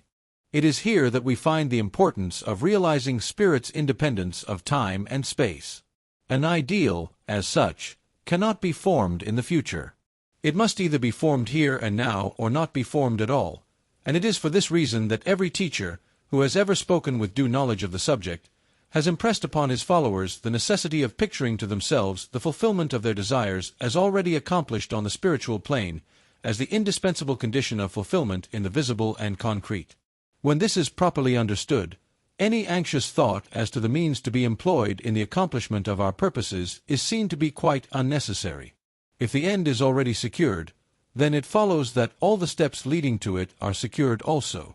The means will pass into the smaller circle of our conscious activities day by day in due order, and then we have to work upon them, not with fear, doubt, or feverish excitement, but calmly and joyously, because we know that the end is already secured, and that our reasonable use of such means as present themselves in the desired direction is only one portion of a much larger coordinated movement, the final result of which admits of no doubt. Mental science does not offer a premium to idleness, but it takes all work out of the region of anxiety and toil by assuring the worker of the success of his labor, if not in the precise form he anticipated, then in some other still better suited to his requirements. But suppose, when we reach a point where some momentous decision has to be made, we happen to decide wrongly. On the hypothesis that the end is already secured, you cannot decide wrongly. Your right decision is as much one of the necessary steps in the accomplishment of the end as any of the other conditions leading up to it, and therefore, while being careful to avoid rash action, we may make sure that the same law which is controlling the rest of the circumstances in the right direction will influence our judgment in that direction also. To get good results, we must properly understand our relation to the great impersonal power we are using. It is intelligent, and we are intelligent, and the two intelligences must cooperate. We must not fly in the face of the law by expecting it to do for us what it can only do through us, and we must therefore use our intelligence with the knowledge that it is acting as the instrument of a greater intelligence, and because we have this knowledge we may, and should, cease from all anxiety as to the final result. In actual practice, we must first form the ideal conception of our object with the definite intention of impressing it upon the universal mind. It is this intention which takes such thought out of the region of mere casual fancies, and then affirm that our knowledge of the law is sufficient reason for a calm expectation of a corresponding result, and that therefore all necessary conditions will come to us in due order. We can then turn to the affairs of our daily life with the calm assurance that the initial conditions are either there already or will soon come into view. If we do not at once see them, let us rest content with the knowledge that the spiritual prototype is already in existence and wait till some circumstance pointing in the desired direction begins to show itself. It may be a very small circumstance, but it is the direction and not the magnitude which is to be taken into consideration. As soon as we see it, we should regard it as the first sprouting of the seed we have sown in the Absolute, and do calmly, and without excitement, whatever the circumstances may seem to require, and then later on we shall see that this doing will in turn lead to further circumstances in the same direction until we find ourselves conducted step by step to the accomplishment of our object. In this way, the understanding of the great principle of the law of supply will, by repeated experiences, deliver us more and more completely out of the region of anxious thought and toilsome labor, and bring us into a new world where the useful employment of all our powers, whether mental or physical, will only be an unfolding of our individuality upon the lines of its own nature, and therefore a perpetual source of health and happiness, a sufficient inducement, surely, to the careful study of the laws governing the relation between the individual and the universal mind. Intuition. We have seen that the subjective mind is amenable to suggestion by the objective mind, but there is also an action of the subjective mind upon the objective. The individual subjective mind is his own innermost self, and its first care is the maintenance of the individuality of which it is the foundation, and since it is pure spirit, it has its continual existence in that plane of being where all things subsist in the universal here and the everlasting now, and consequently can inform the lower mind of things removed from its ken either by distance or futurity.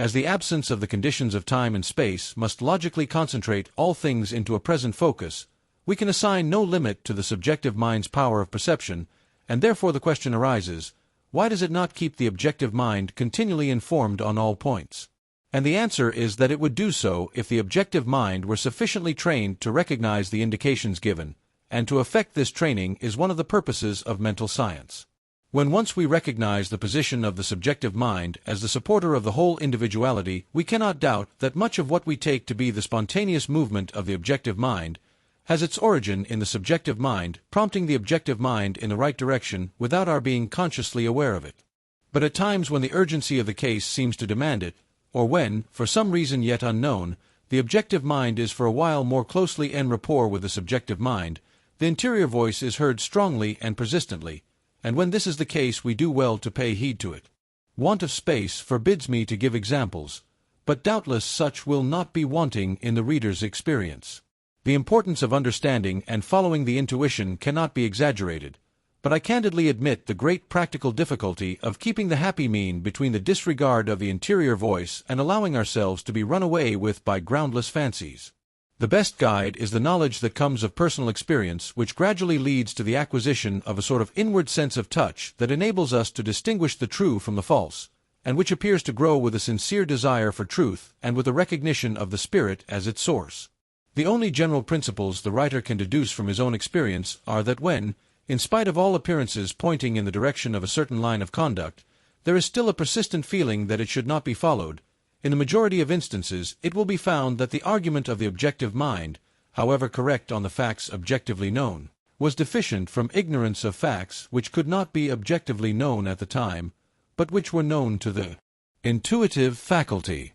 Another principle is that our very first impression of feeling on any subject is generally correct. Before the objective mind has begun to argue on the subject, it is like the surface of a smooth lake which clearly reflects the light from above. But as soon as it begins to argue from outside appearances, these also throw their reflections upon its surface, so that the original image becomes blurred and is no longer recognizable. This first conception is very speedily lost, and it should therefore be carefully observed and registered in the memory with a view to testing the various arguments which will subsequently arise on the objective plane. It is, however, impossible to reduce so interior an action as that of the intuition to the form of hard and fast rules, and beyond carefully noting particular cases as they occur, probably the best plan for the student will be to include the whole subject of intuition in the general principle of the law of attraction, especially if he sees how this law interacts with that personal quality of universal spirit of which we have already spoken. Healing. The subject of healing has been elaborately treated by many writers and fully deserves all the attention that has been given to it, but the object of these lectures is rather to ground the student in those general principles on which all conscious use of the creative power of thought is based, than to lay down formal rules for specific applications of it. I will therefore examine the broad principles which appear to be common to the various methods of mental healing which are in use, each of which derives its efficacy, not from the peculiarity of the method, but from it being such a method as allows the higher laws of nature to come into play. Now the principle universally laid down by all mental healers, in whatever various terms they may explain it, is that the basis of all healing is a change in belief. The sequence from which this results is as follows. The subjective mind is the creative faculty within us, and creates whatever the objective mind impresses upon it. The objective mind, or intellect, impresses its thought upon it. The thought is the expression of the belief. Hence, whatever the subjective mind creates is the reproduction externally of our beliefs. Accordingly, our whole object is to change our beliefs, and we cannot do this without some solid ground of conviction of the falsity of our old beliefs and of the truth of our new ones, and this ground we find in that law of causation which I have endeavored to explain. The wrong belief which externalizes as sickness is the belief that some secondary cause, which is really only a condition, is a primary cause. The knowledge of the law shows that there is only one primary cause, and this is the factor which in our own individuality we call subjective or subconscious mind. For this reason I have insisted on the difference between placing an idea in the subconscious mind, that is, on the plane of the absolute and without reference to time and space, and placing the same idea in the conscious intellectual mind which only perceives things as related to time and space. Now the only conception you can have of yourself in the absolute or unconditioned is as purely living spirit, not hampered by conditions of any sort, and therefore not subject to illness, and when this idea is firmly impressed on the subconscious mind, it will externalize it. The reason why this process is not always successful at the first attempt is that all our life we have been holding the false belief in sickness as a substantial entity in itself and thus being a primary cause, instead of being merely a negative condition resulting from the absence of a primary cause, and a belief which has become ingrained from childhood cannot be eradicated at a moment's notice. We often find, therefore, that for some time after a treatment there is an improvement in the patient's health, and then the old symptoms return. This is because the new belief in his own creative faculty has not yet had time to penetrate down to the innermost depths of the subconscious mind, but has only partially entered it. Each succeeding treatment strengthens the subconscious mind in its hold of the new belief until at last a permanent cure is effected. This is the method of self-treatment based on the patient's own knowledge of the law of his being. But there is not in all men this knowledge, or at any rate not such a full recognition of it as will enable them to give successful treatment to themselves, and in these cases the intervention of the healer becomes necessary. The only difference between the healer and the patient is that the healer has learned how to control the less self-conscious modes of the spirit by the more self-conscious mode, while the patient has not yet attained to this knowledge. And what the healer does is to substitute his own objective or conscious mentality, which will join to intellect, for that of the patient, and in this way to find entrance to his subconscious mind and impress upon it the suggestion of perfect health. The question then arises, how can the healer substitute his own conscious mind for that of the patient? And the answer shows the practical application of those very abstract principles which I have laid down in the earlier sections. Our ordinary conception of ourselves is that of an individual personality which ends where another personality begins, in other words that the two personalities are entirely separate. This is an error. There is no such hard and fast line of demarcation between personalities, and the boundaries between one and another can be increased or reduced in rigidity according to will. In fact, they may be temporarily removed so completely that, for the time being, the two personalities become merged into one. Now the action which takes place between healer and patient depends on this principle. The patient is asked by the healer to put himself in a receptive mental attitude, which means that he is to exercise his volition for the purpose of removing the barrier of his own objective personality and thus affording entrance to the mental power of the healer. On his side, also the healer does the same thing, only with this difference, that while the patient withdraws the barrier on his side with the intention of admitting a flowing in, the healer does so with the intention of allowing a flowing out, and thus by the joint action of the two minds the barriers of both personalities are removed and the direction of the flow of volition is determined, that is to say, it flows from the healer as actively willing to give, towards the patient as passively willing to receive, according to the universal law of nature that the flow must always be from the plenum to the vacuum. This mutual removal of the external mental barrier between healer and patient is what is termed establishing a rapport between them, and here we find one most valuable practical application of the principle laid down earlier in this book, that pure spirit is present in its entirety at every point simultaneously.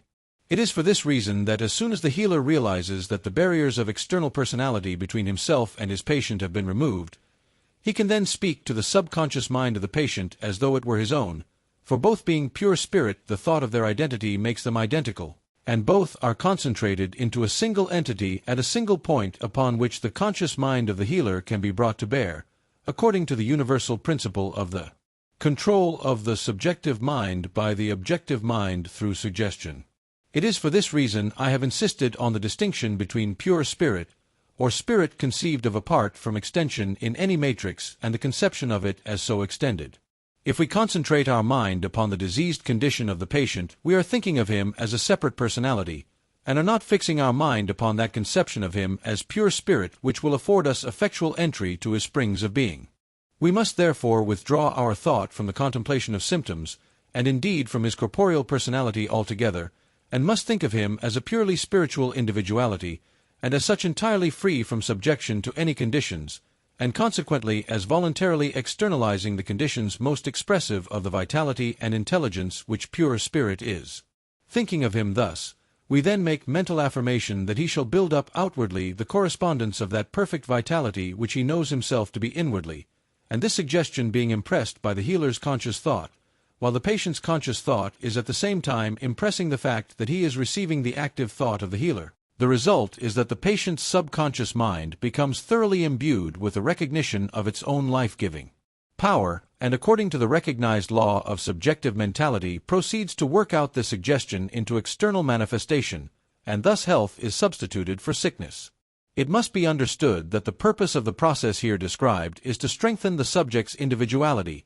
not to dominate it. To use it for domination is inversion, bringing its appropriate penalty to the operator. In this description, I have contemplated the case where the patient is consciously cooperating with the healer, and it is in order to obtain this cooperation that the mental healer usually makes a point of instructing the patient in the broad principles of mental science, if he is not already acquainted with them. But this is not always advisable or possible. Sometimes the statement of principles opposed to existing prejudices arouses opposition, and any active antagonism on the patient's part must tend to intensify the barrier of conscious personality which it is the healer's first object to remove. In these cases, nothing is so effective as absent treatment. If the student has grasped all that has been said on the subject of spirit and matter, he will see that in mental treatment time and space count for nothing, because the whole action takes place on a plane where these conditions do not obtain, and it is therefore quite immaterial whether the patient be in the immediate presence of the healer or in a distant country. Under these circumstances, it is found by experience that one of the most effectual modes of mental healing is by treatment during sleep, because then the patient's whole system is naturally in a state of relaxation which prevents him offering any conscious opposition to the treatment. And by the same rule, the healer also is able to treat even more effectively during his own sleep than while waking. Before going to sleep, he firmly impresses on his subjective mind that it is to convey curative suggestion to the subjective mind of the patient, and then, by the general principles of the relation between subjective and objective mind, this suggestion is carried out during all the hours that the conscious individuality is wrapped in repose. This method is applicable to young children to whom the principles of the science cannot be explained, and also to persons at a distance. And indeed the only advantage gained by the personal meeting of the patient and healer is in the instruction that can be orally given, or when the patient is at that early stage of knowledge where the healer's visible presence conveys the suggestion that something is then being done which could not be done in his absence,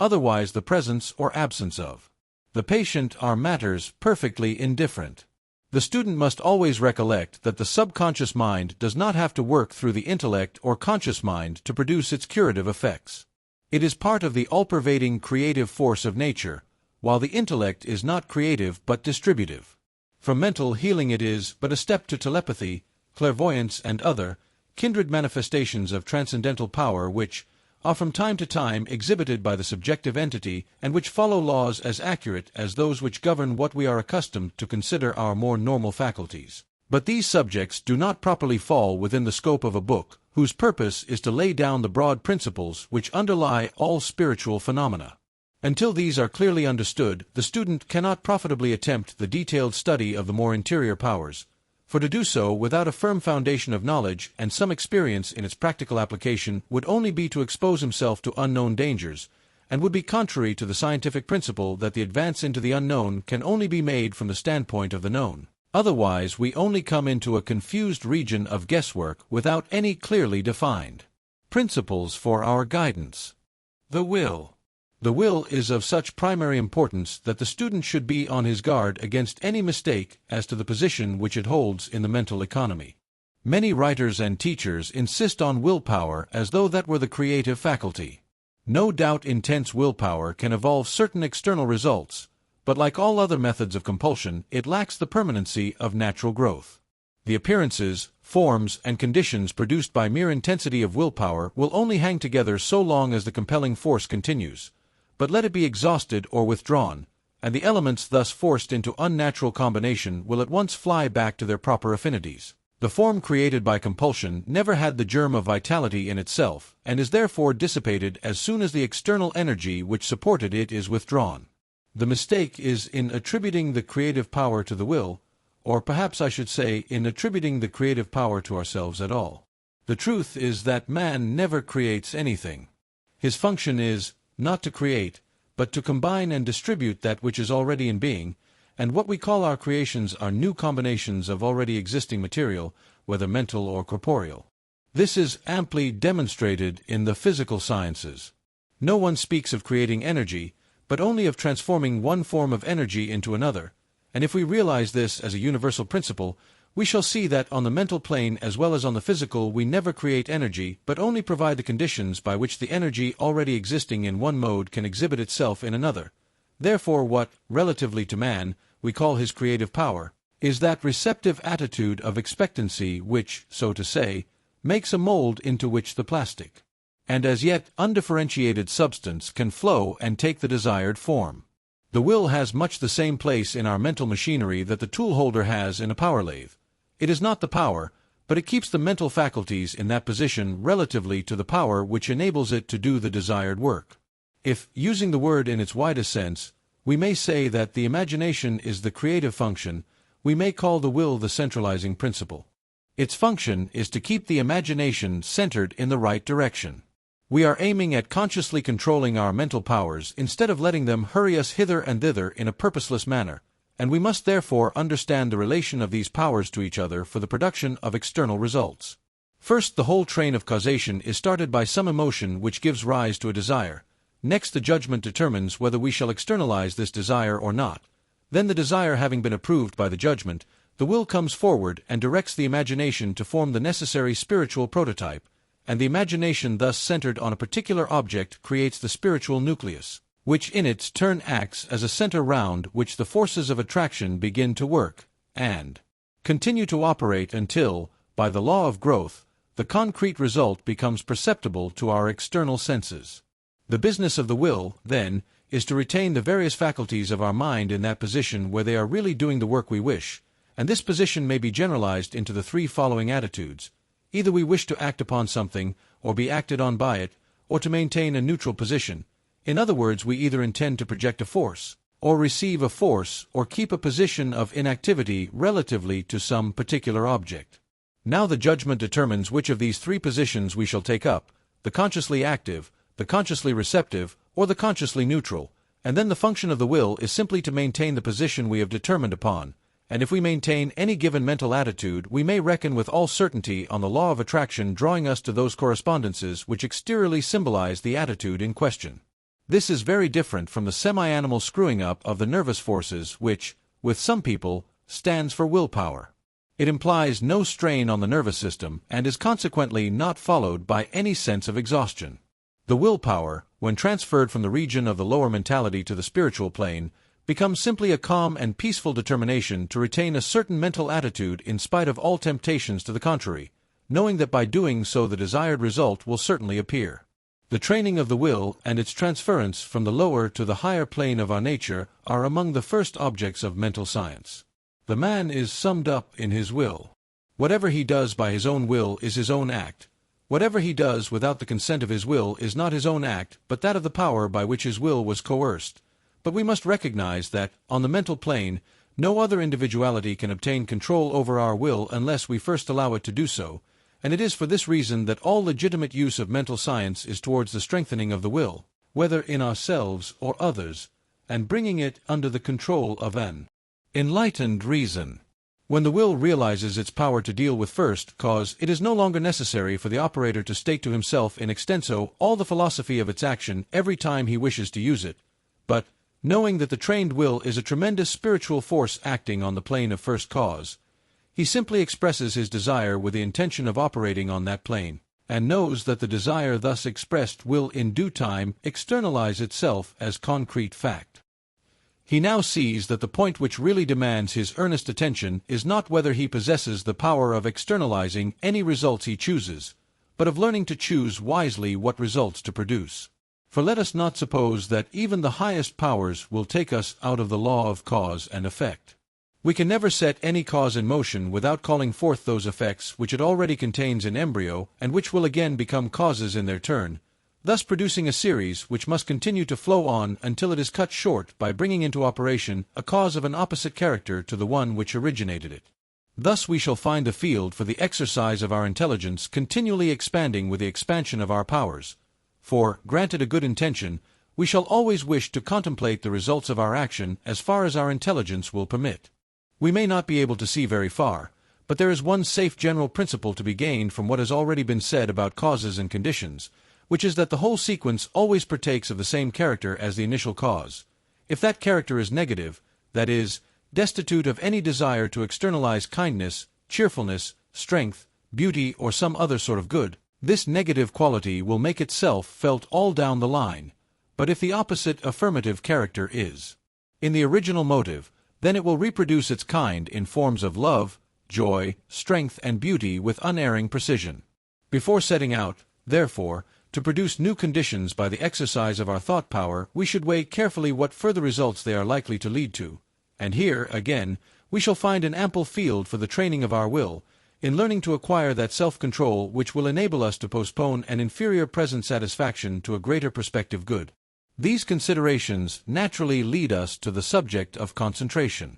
I have just now pointed out that all duly controlled mental action consists in holding the mind in one of three attitudes, but there is a fourth mental condition, which is that of letting our mental functions run on without our will directing them to any definite purpose. It is on this word purpose that we must fix our whole attention, and instead of dissipating our energies, we must follow an intelligent method of concentration.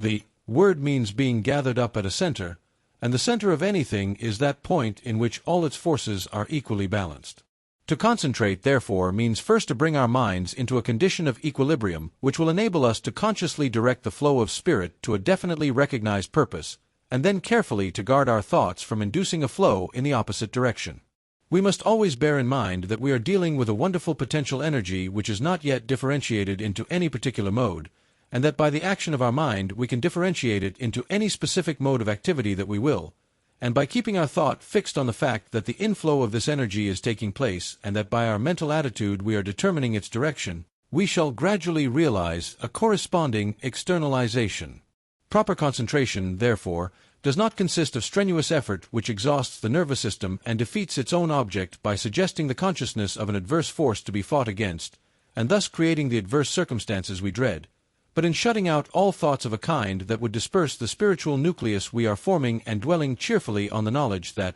because the law is certain in its action, our desire is certain of accomplishment. The other great principle to be remembered is that concentration is for the purpose of determining the quality we are going to give to the previously undifferentiated energy rather than to arrange the specific circumstances of its manifestation. That is the work of the creative energy itself, which will build up its own forms of expression quite naturally if we allow it, thus saving us a great deal of needless anxiety. What we really want is expansion in a certain direction, whether of health, wealth, or what not, and so long as we get this, what does it matter whether it reaches us through some channel which we thought we could reckon upon or through some other whose existence we had not suspected? It is the fact that we are concentrating energy of a particular kind for a particular purpose that we should fix our minds upon, and not look upon any specific details as essential to the accomplishment of our object.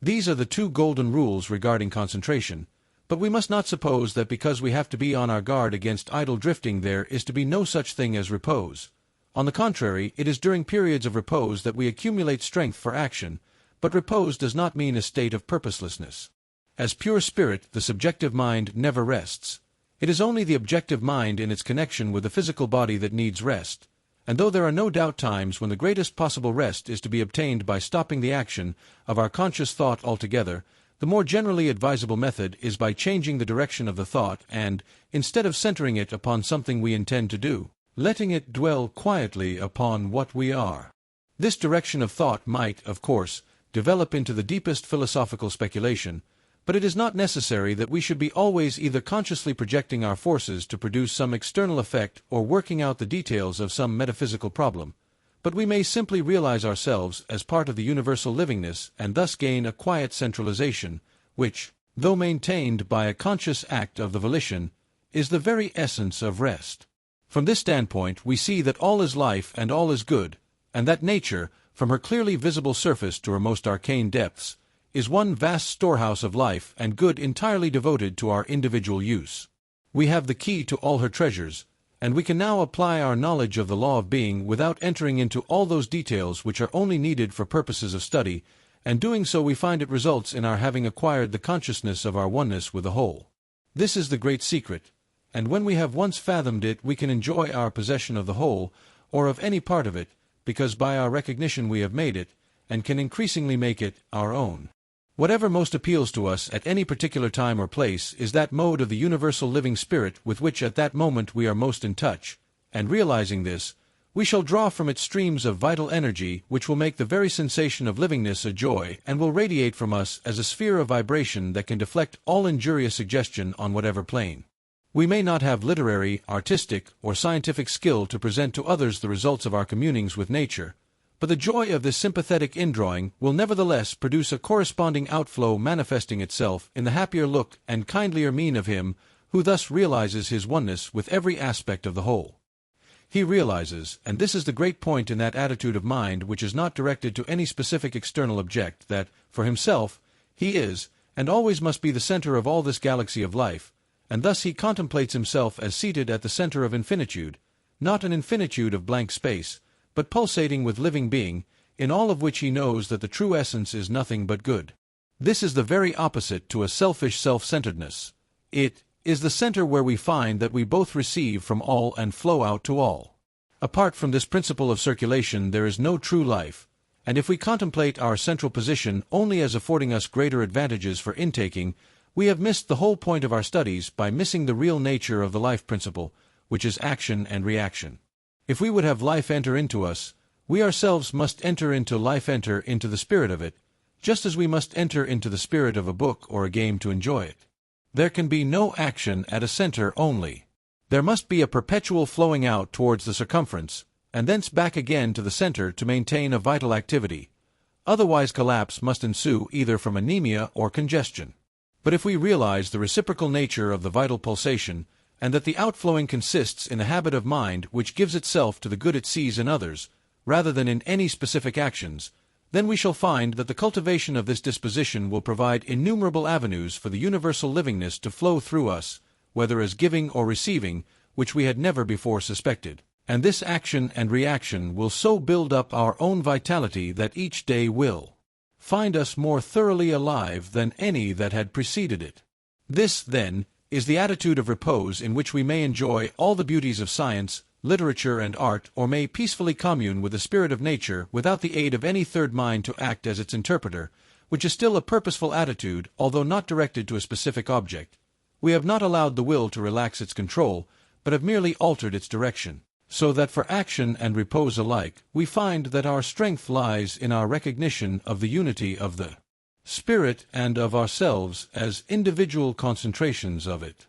In touch with subconscious mind. The preceding pages have made the student in some measure aware of the immense importance of our dealings with the subconscious mind. Our relation to it, whether on the scale of the individual or the universal, is the key to all that we are or ever can be. In its unrecognized working it is the spring of all that we can call the automatic action of mind and body, and on the universal scale it is the silent power of evolution gradually working onwards to that divine event to which the whole creation moves, and by our conscious recognition of it we make it, relatively to ourselves, all that we believe it to be. The closer our rapport with it becomes, the more what we have hitherto considered automatic action, whether in our bodies or our circumstances, will pass under our control, until at last we shall control our whole individual world. Since, then, this is the stupendous issue involved, the question how we are to put ourselves practically in touch with the subconscious mind is a very important one. Now the clue which gives us the right direction is to be found in the impersonal quality of subconscious mind of which I have spoken. Not impersonal as lacking the elements of personality, nor even, in the case of individual subjective mind, as lacking the sense of individuality, but impersonal in the sense of not recognizing the particular external relations which appear to the objective mind to constitute its personality, and having a realization of itself quite independent of them. If, then, we would come in touch with it, we must meet it on its own ground. It can see things only from the deductive standpoint, and therefore cannot take note of the inductive standpoint from which we construct the idea of our external personality, and accordingly if we would put ourselves in touch with it, we cannot do so by bringing it down to the level of the external and non-essential, but only by rising to its own level on the plane of the interior and essential. How can this be done? Let two well-known writers answer. Rudyard Kipling tells us in his story of Kim how the boy used at times to lose his sense of personality by repeating to himself the question, "Who is Kim?" Gradually his personality would seem to fade, and he would experience a feeling of passing into a grander and a wider life, in which the boy Kim was unknown, while his own conscious individuality remained, only exalted and expanded to an inconceivable extent, and in Tennyson's Life by his son we are told that at times the poet had a similar experience. We come into touch with the absolute exactly in proportion as we withdraw ourselves from the relative. They vary inversely to each other. For the purpose, then, of getting into touch with our subconscious mind, we must endeavor to think of ourselves as pure being, as that entity which interiorly supports the outward manifestation, and doing so we shall realize that the essential quality of pure being must be good. It is in itself pure life, and as such cannot desire anything detrimental to pure life under whatever form manifested. Consequently, the purer our intentions, the more readily we shall place ourselves en rapport with our subjective entity, and a fortiori the same applies to that greater subconscious mind of which our individual subjective mind is a particular manifestation. In actual practice, the process consists in first forming a clear conception in the objective mind of the idea we wish to convey to the subjective mind. Then, when this has been firmly grasped, endeavor to lose sight of all other facts connected with the external personality except the one in question, and then mentally address the subjective mind as though it were an independent entity and impress upon it what you want it to do or to believe. Everyone must formulate his own way of working, but one method, which is both simple and effective, is to say to the subjective mind, "This is what I want you to do. You will now step into my place and do it, bringing all your powers and intelligence to bear, and considering yourself to be none other than myself." Having done this, return to the realization of your own objective personality, and leave the subjective mind to perform its task in full confidence that, by the law of its nature, it will do so if not hindered by a repetition of contrary messages from the objective mind. This is not a mere fancy, but a truth daily proved by the experience of increasing numbers. The facts have not been fabricated to fit the theory, but the theory has been built up by careful observation of the facts, and since it has been shown both by theory and practice that such is the law of the relation between subjective and objective mind, we find ourselves face to face with a very momentous question. Is there any reason why the laws which hold good of the individual subjective mind should not hold good of the universal mind also? And the answer is that there is not. As has been already shown, the universal mind must, by its very universality, be purely subjective, and what is the law of a part must also be the law of the whole. The qualities of fire are the same whether the centers of combustion be great or small, and therefore we may well conclude these lectures by considering what will be the result if we apply what we have learnt regarding the individual subjective mind to the universal mind. We have learnt that the three great facts regarding subjective mind are its creative power, its amenableness to suggestion, and its inability to work by any other than the deductive method. This last is an exceedingly important point, for it implies that the action of the subjective mind is in no way limited by precedent. The inductive method works on principles inferred from an already existing pattern, and therefore at the best only produces the old thing in a new shape. But the deductive method works according to the essence or spirit of the principle, and does not depend on any previous concrete manifestation for its apprehension of it,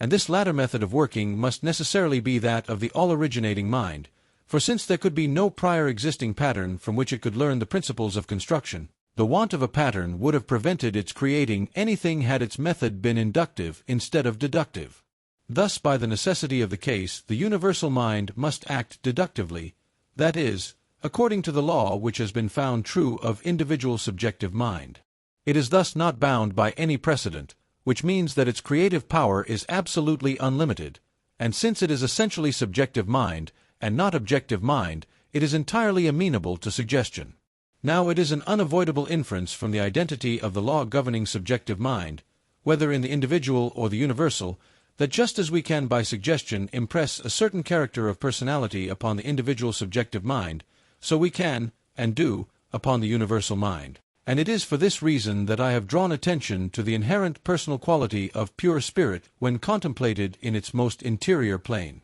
It becomes, therefore, the most important of all considerations with what character we invest the universal mind, for since our relation to it is purely subjective, it will infallibly bear to us exactly that character which we impress upon it. In other words, it will be to us exactly what we believe it to be. This is simply a logical inference from the fact that, as subjective mind, our primary relation to it can only be on the subjective plane, and indirectly our objective relations must also spring from the same source. This is the meaning of that remarkable passage twice repeated in the Bible, with the pure thou wilt show thyself pure, and with the froward thou wilt show thyself froward.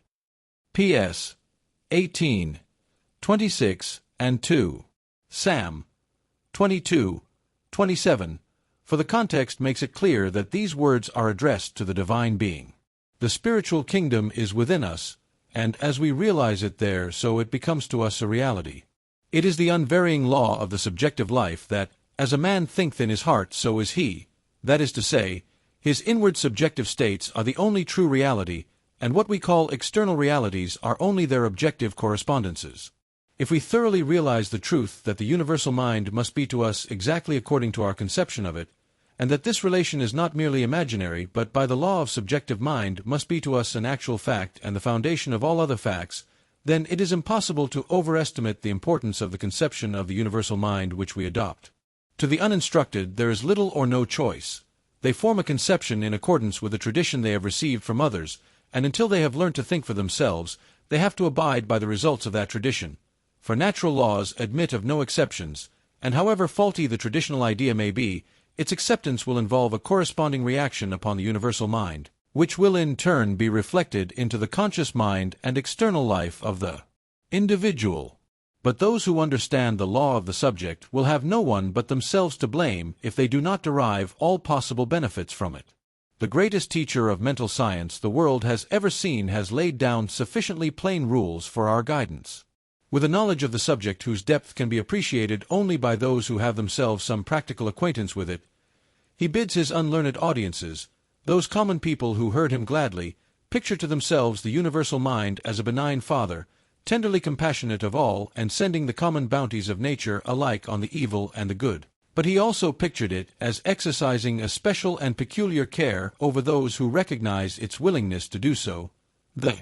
very hairs of your head are all numbered, and ye are of more value than many sparrows. Prayer was to be made to the unseen being, not with doubt or fear, but with the absolute assurance of a certain answer, and no limit was to be set to its power or willingness to work for us. But to those who did not thus realize it, the great mind is necessarily the adversary who casts them into prison until they have paid the uttermost farthing, and thus in all cases the master impressed upon his hearers the exact correspondence of the attitude of this unseen power towards them with their own attitude towards it. Such teaching was not a narrow anthropomorphism, but the adaptation to the intellectual capacity of the unlettered multitude of the very deepest truths of what we now call mental science. And the basis of it all is the cryptic personality of spirit hidden throughout the infinite of nature under every form of manifestation. As unalloyed life and intelligence, it can be no other than good. It can entertain no intention of evil, and thus all intentional evil must put us in opposition to it,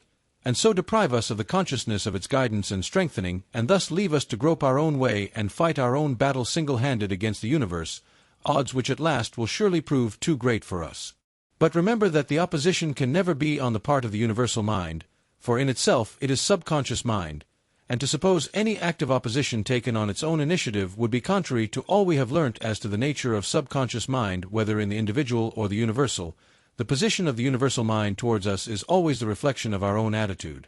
Therefore, although the Bible is full of threatening against those who persist in conscious opposition to the divine law of good, it is on the other hand full of promises of immediate and full forgiveness to all who change their attitude and desire to cooperate with the law of good so far as they know it. The laws of nature do not act vindicatively, and through all theological formularies and traditional interpretations let us realize that what we are dealing with is the supreme law of our own being, and it is on the basis of this natural law that we find such declarations as that in Ezek 18:22, which tells that if we forsake our evil ways our past transgressions shall never again be mentioned to us. We are dealing with the great principles of our subjective being, and our misuse of them in the past can never make them change their inherent law of action.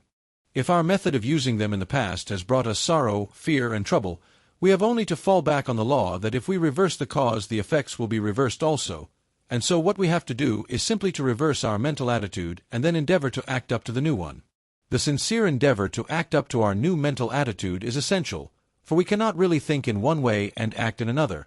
but our repeated failures to fully act as we would wish must not discourage us. It is the sincere intention that is the essential thing, and this will in time release us from the bondage of habits which at present seem almost insuperable. The initial step, then, consists in determining to picture the universal mind as the ideal of all we could wish it to be both to ourselves and to others, together with the endeavor to reproduce this ideal, however imperfectly, in our own life, and this step having been taken, we can then cheerfully look upon it as our ever-present friend, providing all good, guarding from all danger, and guiding us with all counsel.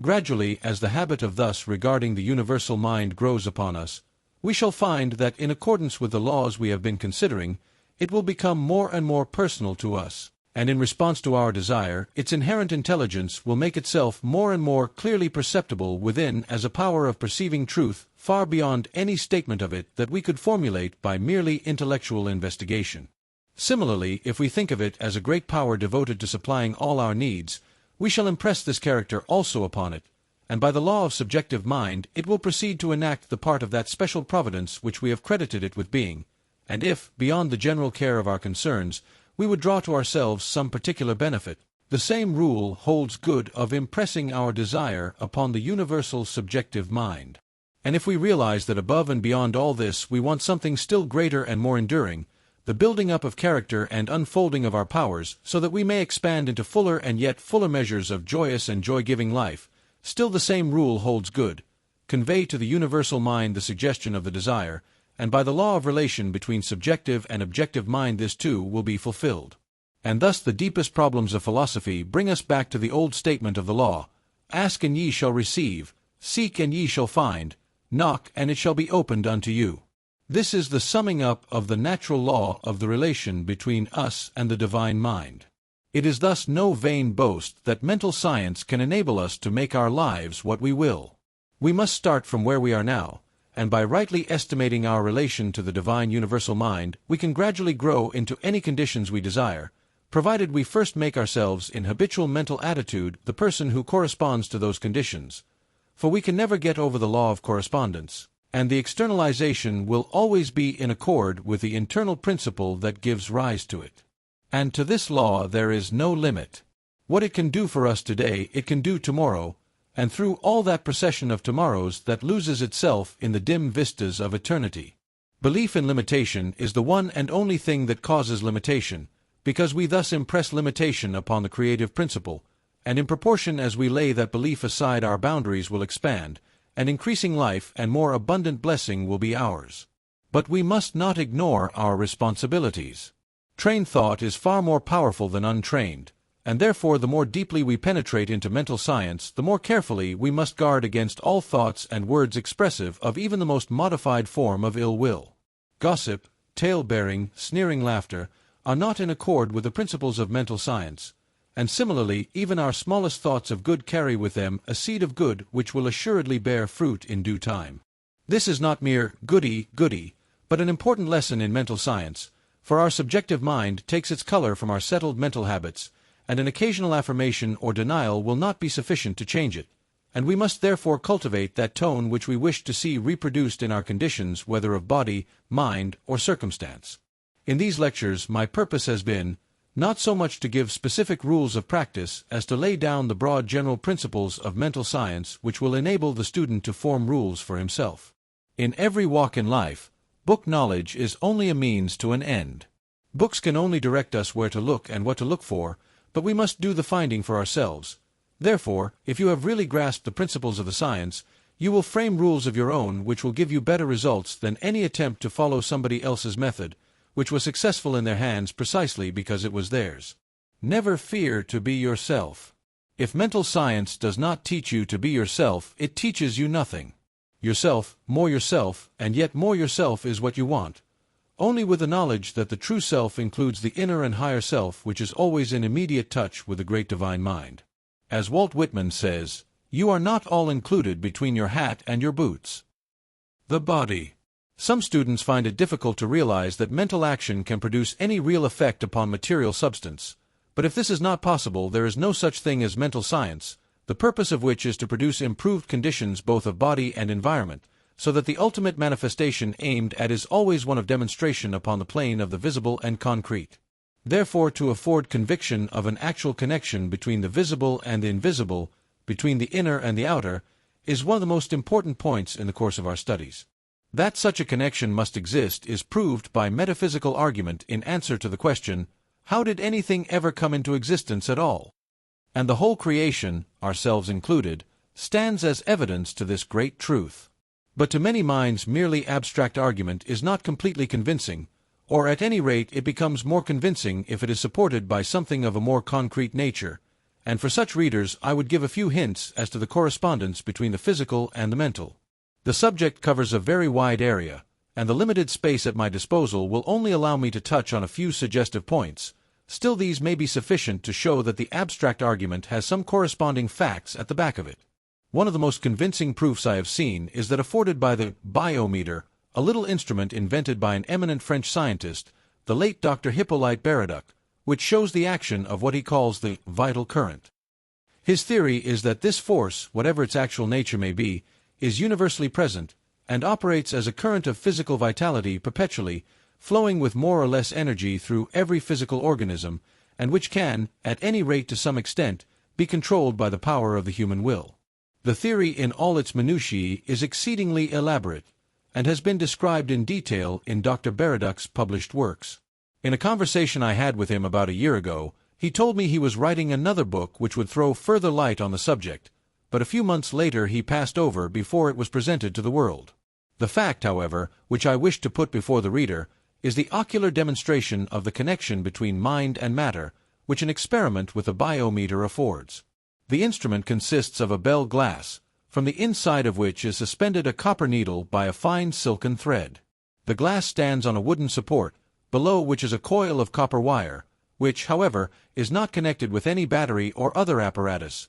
and merely serves to condense the current. Below the needle, inside the glass, there is a circular card divided into degrees to mark the action of the needle. Two of these instruments are placed side by side, but in no way connected, and the experimenter then holds out the fingers of both hands to within about an inch of the glasses. According to the theory, the current enters at the left hand, circulates through the body, and passes out at the right hand, that is to say, there is an indrawing at the left and a giving out at the right, thus agreeing with Reichenbach's experiments on the polarity of the human body.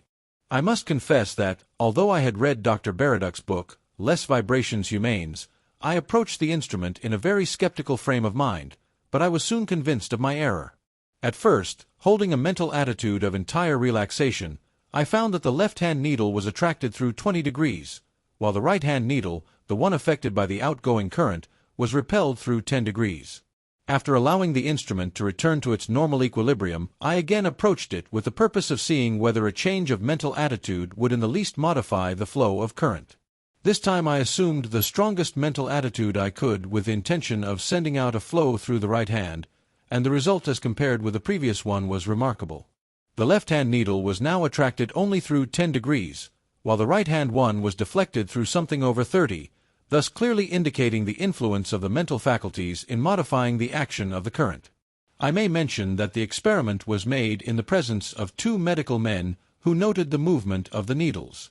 I will not here stop to discuss the question of what the actual constitution of this current of vital energy may be. It is sufficient for our present purpose that it is there, and the experiment I have described brings us face to face with the fact of a correspondence between our own mental attitude and the invisible forces of nature. Even if we say that this current is some form of electricity, and that the variation of its action is determined by changes in the polarization of the atoms of the body, then this change of polarity is the result of mental action, so that the quickening or retarding of the cosmic current is equally the result of the mental attitude, whether we suppose our mental force to act directly upon the current itself or indirectly by inducing changes in the molecular structure of the body. Whichever hypothesis we adopt, the conclusion is the same, namely, that the mind has power to open or close the door to invisible forces in such a way that the result of the mental action becomes apparent on the material plane. Now, investigation shows that the physical body is a mechanism specially adapted for the transmutation of the inner or mental power into modes of external activity.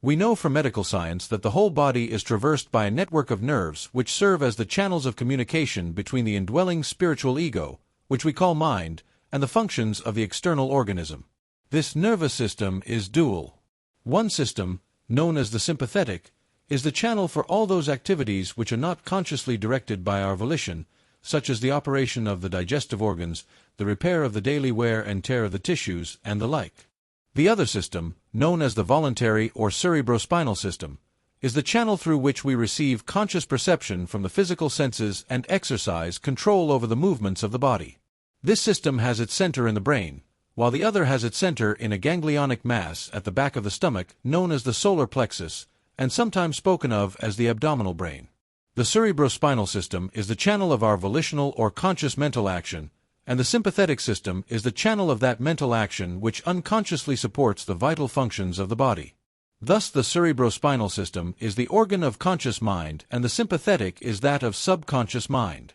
But the interaction of conscious and subconscious mind requires a similar interaction between the corresponding systems of nerves, and one conspicuous connection by which this is provided is the vagus nerve. This nerve passes out of the cerebral region as a portion of the voluntary system, and through it we control the vocal organs. Then it passes onwards to the thorax, sending out branches to the heart and lungs, and finally, passing through the diaphragm, it loses the outer coating which distinguishes the nerves of the voluntary system and becomes identified with those of the sympathetic system, so forming a connecting link between the two and making the man physically a single entity. Similarly, different areas of the brain indicate their connection with the objective and subjective activities of the mind respectively, and speaking in a general way, we may assign the frontal portion of the brain to the former and the posterior portion to the latter, while the intermediate portion partakes of the character of both. The intuitional faculty has its correspondence in this upper area of the brain situated between the frontal and posterior portions,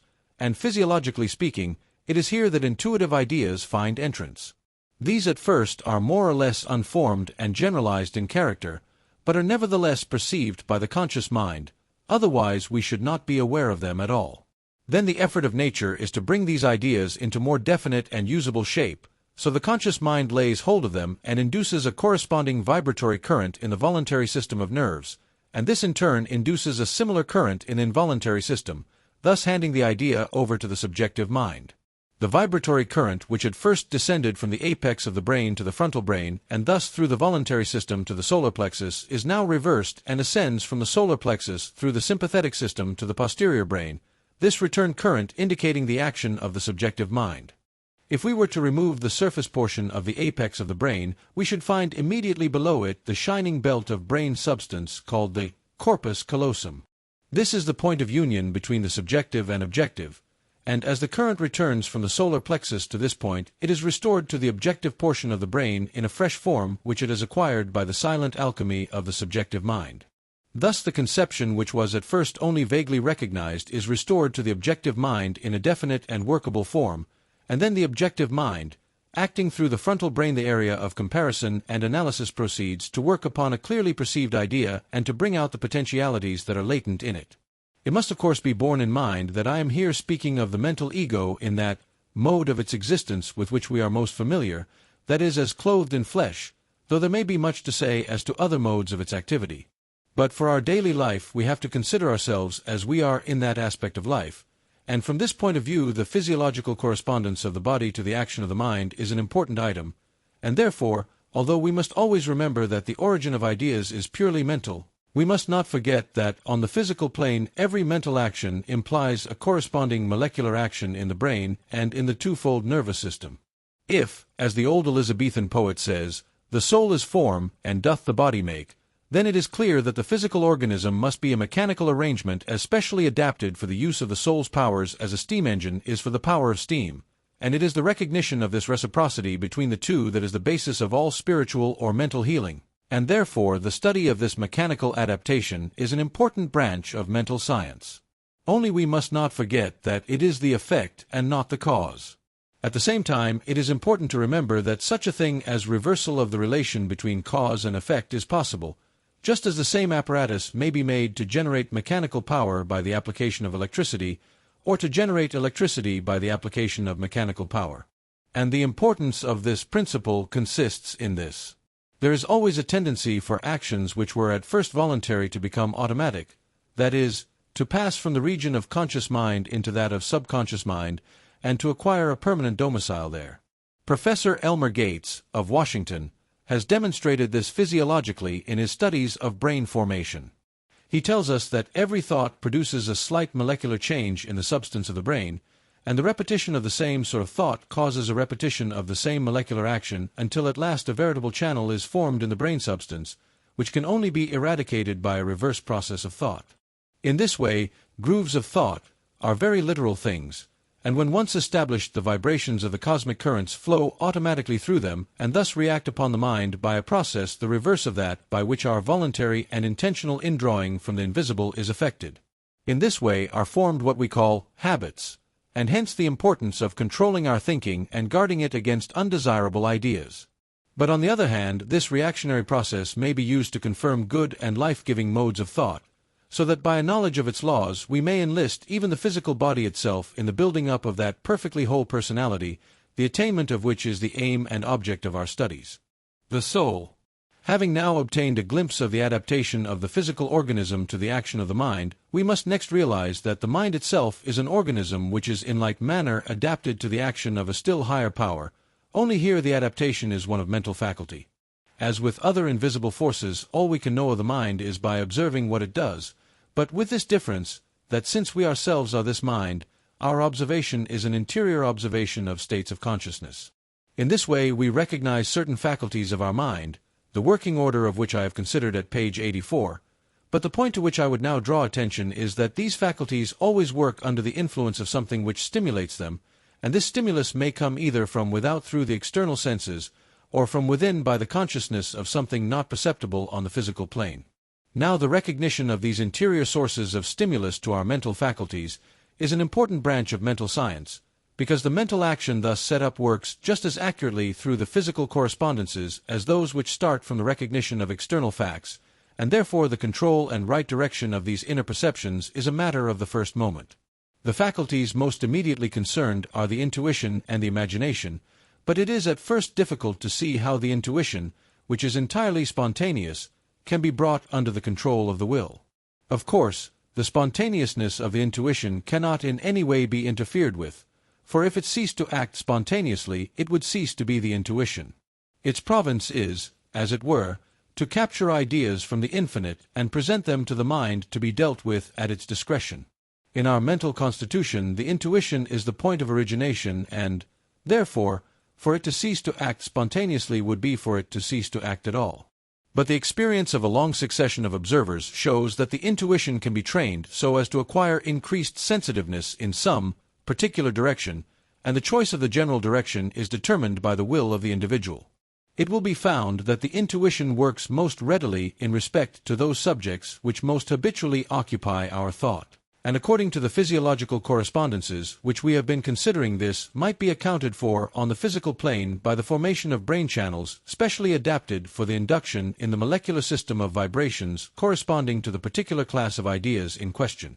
But of course we must remember that the ideas themselves are not caused by the molecular changes, but on the contrary are the cause of them. And it is in this translation of thought action into physical action that we are brought face to face with the eternal mystery of the descent of spirit into matter, and that though we may trace matter through successive degrees of refinement till it becomes what, in comparison with those denser modes that are most familiar, we might call a spiritual substance, yet at the end of it, it is not the intelligent thinking principle itself. The criterion is in the word vibrations.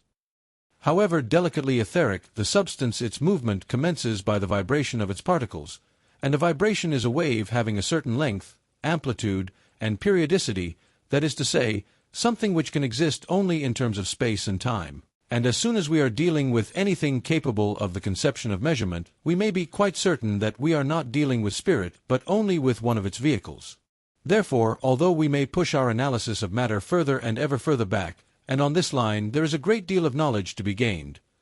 we shall find that the point at which spiritual power or thought force is translated into etheric or atomic vibration will always elude us. Therefore we must not attribute the origination of ideas to molecular displacement in the brain, though, by the reaction of the physical upon the mental which I have spoken of above, the formation of thought channels in the gray matter of the brain may tend to facilitate the reception of certain ideas. Some people are actually conscious of the action of the upper portion of the brain during the influx of an intuition, the sensation being that of a sort of expansion in that brain area, which might be compared to the opening of a valve or door. But all attempts to induce the inflow of intuitive ideas by the physiological expedient of trying to open this valve by the exercise of the will should be discouraged as likely to prove injurious to the brain. I believe some Oriental systems advocate this method, but we may well trust the mind to regulate the action of its physical channels in a manner suitable to its own requirements, instead of trying to manipulate the mind by the unnatural forcing of its mechanical instrument. In all our studies on these lines, we must remember that development is always by perfectly natural growth and is not brought about by unduly straining any portion of the system. The fact, however, remains that the intuition works most freely in that direction in which we most habitually concentrate our thought, and in practice it will be found that the best way to cultivate the intuition in any particular direction is to meditate upon the abstract principles of that particular class of subjects rather than only to consider particular cases. Perhaps the reason is that particular cases have to do with specific phenomena, that is, with the law working under certain limiting conditions, whereas the principles of the law are not limited by local conditions, and so habitual meditation on them sets our intuition free to range in an infinitude where the conception of antecedent conditions does not limit it. Anyway, whatever may be the theoretical explanation, you will find that the clear grasp of abstract principles in any direction has a wonderfully quickening effect upon the intuition in that particular direction. The importance of recognizing our power of thus giving direction to the intuition cannot be exaggerated, for if the mind is attuned to sympathy with the highest phases of spirit, this power opens the door to limitless possibilities of knowledge. In its highest workings, intuition becomes inspiration, and certain great records of fundamental truths and supreme mysteries which have come down to us from thousands of generations bequeathed by deep thinkers of old can only be accounted for on the supposition that their earnest thought on the originating spirit, coupled with a reverent worship of it, opened the door, through their intuitive faculty, to the most sublime inspirations regarding the supreme truths of the universe, both with respect to the evolution of the cosmos and to the evolution of the individual. Among such records explanatory of the supreme mysteries, three stand out preeminent, all bearing witness to the same one truth, and each throwing light upon the other, and these three are the Bible, the Great Pyramid, and the pack of cards. Curious combinations, some will think, but I hope in another volume of this series to be able to justify my present statement. I allude to these three records here because the unity of principle which they exhibit, notwithstanding their wide divergence of method, affords a standing proof that the direction taken by the intuition is largely determined by the will of the individual opening the mind in that particular direction. Very closely allied to the intuition is the faculty of imagination. This does not mean mere fancies, which we dismiss without further consideration, but our power of forming mental images upon which we dwell. These, as I have said in the earlier part of this book, form a nucleus which, on its own plane, calls into action the universal law of attraction, thus giving rise to the principle of growth. The relation of the intuition to the imagination is that the intuition grasps an idea from the great universal mind, in which all things subsist as potentials, and presents it to the imagination in its essence rather than in a definite form, and then our image-building faculty gives it a clear and definite form which it presents before the mental vision, and which we then vivify by letting our thought dwell upon it, thus infusing our own personality into it, and so providing that personal element through which the specific action of the universal law relatively to the particular individual always takes place. Whether our thought shall be allowed thus to dwell upon a particular mental image depends on our own will, and our exercise of our will depends on our belief in our power to use it so as to disperse or consolidate a given mental image, and finally our belief in our power to do this depends on our recognition of our relation to God, who is the source of all power. For it is an invariable truth that our life will take its whole form, tone, and color from our conception of God, whether that conception be positive or negative, and the sequence by which it does so is that now given. In this way, then, our intuition is related to our imagination, and this relation has its physiological correspondence in the circulus of molecular vibrations I have described above, which, having its commencement in the higher or ideal portion of the brain, flows through the voluntary nervous system, the physical channel of objective mind, returning through the sympathetic system, the physical channel of subjective mind, thus completing the circuit and being then restored to the frontal brain, where it is consciously modeled into clear-cut forms suited to a specific purpose. In all this, the power of the will as regulating the action both of the intuition and the imagination must never be lost sight of, for without such a central controlling power we should lose all sense of individuality. And hence the ultimate aim of the evolutionary process is to evolve individual wills actuated by such beneficence and enlightenment as shall make them fitting vehicles for the outflowing of the Supreme Spirit, which has hitherto created cosmically, and can now carry on the creative process to its highest stages only through conscious union with the individual. For this is the only possible solution of the great problem: how can the universal mind act in all its fullness upon the plane of the individual and particular? This is the ultimate of evolution, and the successful evolution of the individual depends on his recognizing this ultimate and working towards it, and therefore this should be the great end of our studies. There is a correspondence in the constitution of the body to the faculties of the soul, and there is a similar correspondence in the faculties of the soul to the power of the all-originating spirit, and as in all other adaptations of specific vehicles, so also here, we can never correctly understand the nature of the vehicle and use it rightly until we realize the nature of the power for the working of which it is specially adapted. Let us, then, in conclusion briefly consider the nature of that power. The Spirit. What must the Supreme All-Originating Spirit be in itself? That is the question before us. Let us start with one fact regarding it about which we cannot have any possible doubt: it is creative. If it were not creative, nothing could come into existence. Therefore we know that its purpose, or law of tendency, must be to bring individual lives into existence and to surround them with a suitable environment. Now a power which has this for its inherent nature must be a kindly power. The spirit of life, seeking expression in individual lives, can have no other intention towards them than that they might have life, and that they might have it more abundantly. To suppose the opposite would be a contradiction in terms. It would be to suppose the eternal principle of life acting against itself, expressing itself as the reverse of what it is, in which case it would not be expressing itself but expressing its opposite, so that it is impossible to conceive of the spirit of life acting otherwise than to the increase of life. This is as yet only imperfectly apparent by reason of our imperfect apprehension of the position, and our consequent want of conscious unity with the one eternal life. As our consciousness of unity becomes more perfect, so will the life-givingness of the Spirit become more apparent. But in the realm of principles, the purely affirmative and life-giving nature of the all-originating Spirit is an unavoidable conclusion. Now by what name can we call such an inherent desire to add to the fullness of any individual life, that is, to make it stronger, brighter, and happier? If this is not love, then I do not know what else it is, and so we are philosophically led to the conclusion that love is the prime moving power of the creating spirit. But expression is impossible without form. What form, then, should love give to the vehicles of its expression? By the hypothesis of the case, it could not find self-expression in forms that were hateful or repugnant to it. Therefore, the only logical correlative of love is beauty.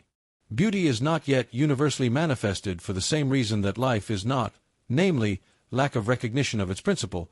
but That the principle of beauty is inherent in the eternal mind is demonstrated by all that is beautiful in the world in which we live. These considerations show us that the inherent nature of the spirit must consist in the eternal interaction of love and beauty as the active and passive polarity of being.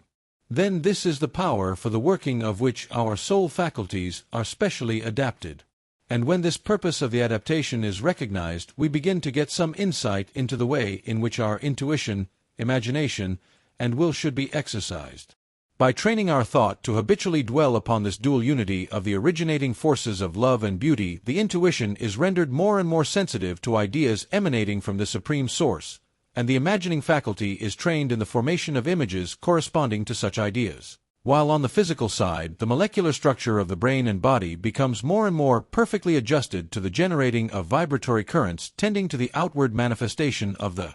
originating principle. Thus the whole man is brought into unison with himself and with the supreme source of life, so that, in the words of St. Paul, he is being day by day renewed after the image of him that created him. Our more immediately personal recognition of the all-originating love and beauty will thus flow out as peace of mind, health of body, discretion in the management of our affairs, and power in the carrying out of our undertakings. And as we advance to a wider conception of the working of the spirit of love and beauty in its infinite possibilities, so our intuition will find a wider scope and our field of activity will expand along with it. In a word, we shall discover that our individuality is growing, and that we are becoming more truly ourselves than we ever were before. The question of the specific lines on which the individual may be most perfectly trained into such recognition of his true relation to the all-embracing spirit of life is therefore of supreme importance, but it is also of such magnitude that even to briefly sketch its broad outlines would require a volume to itself,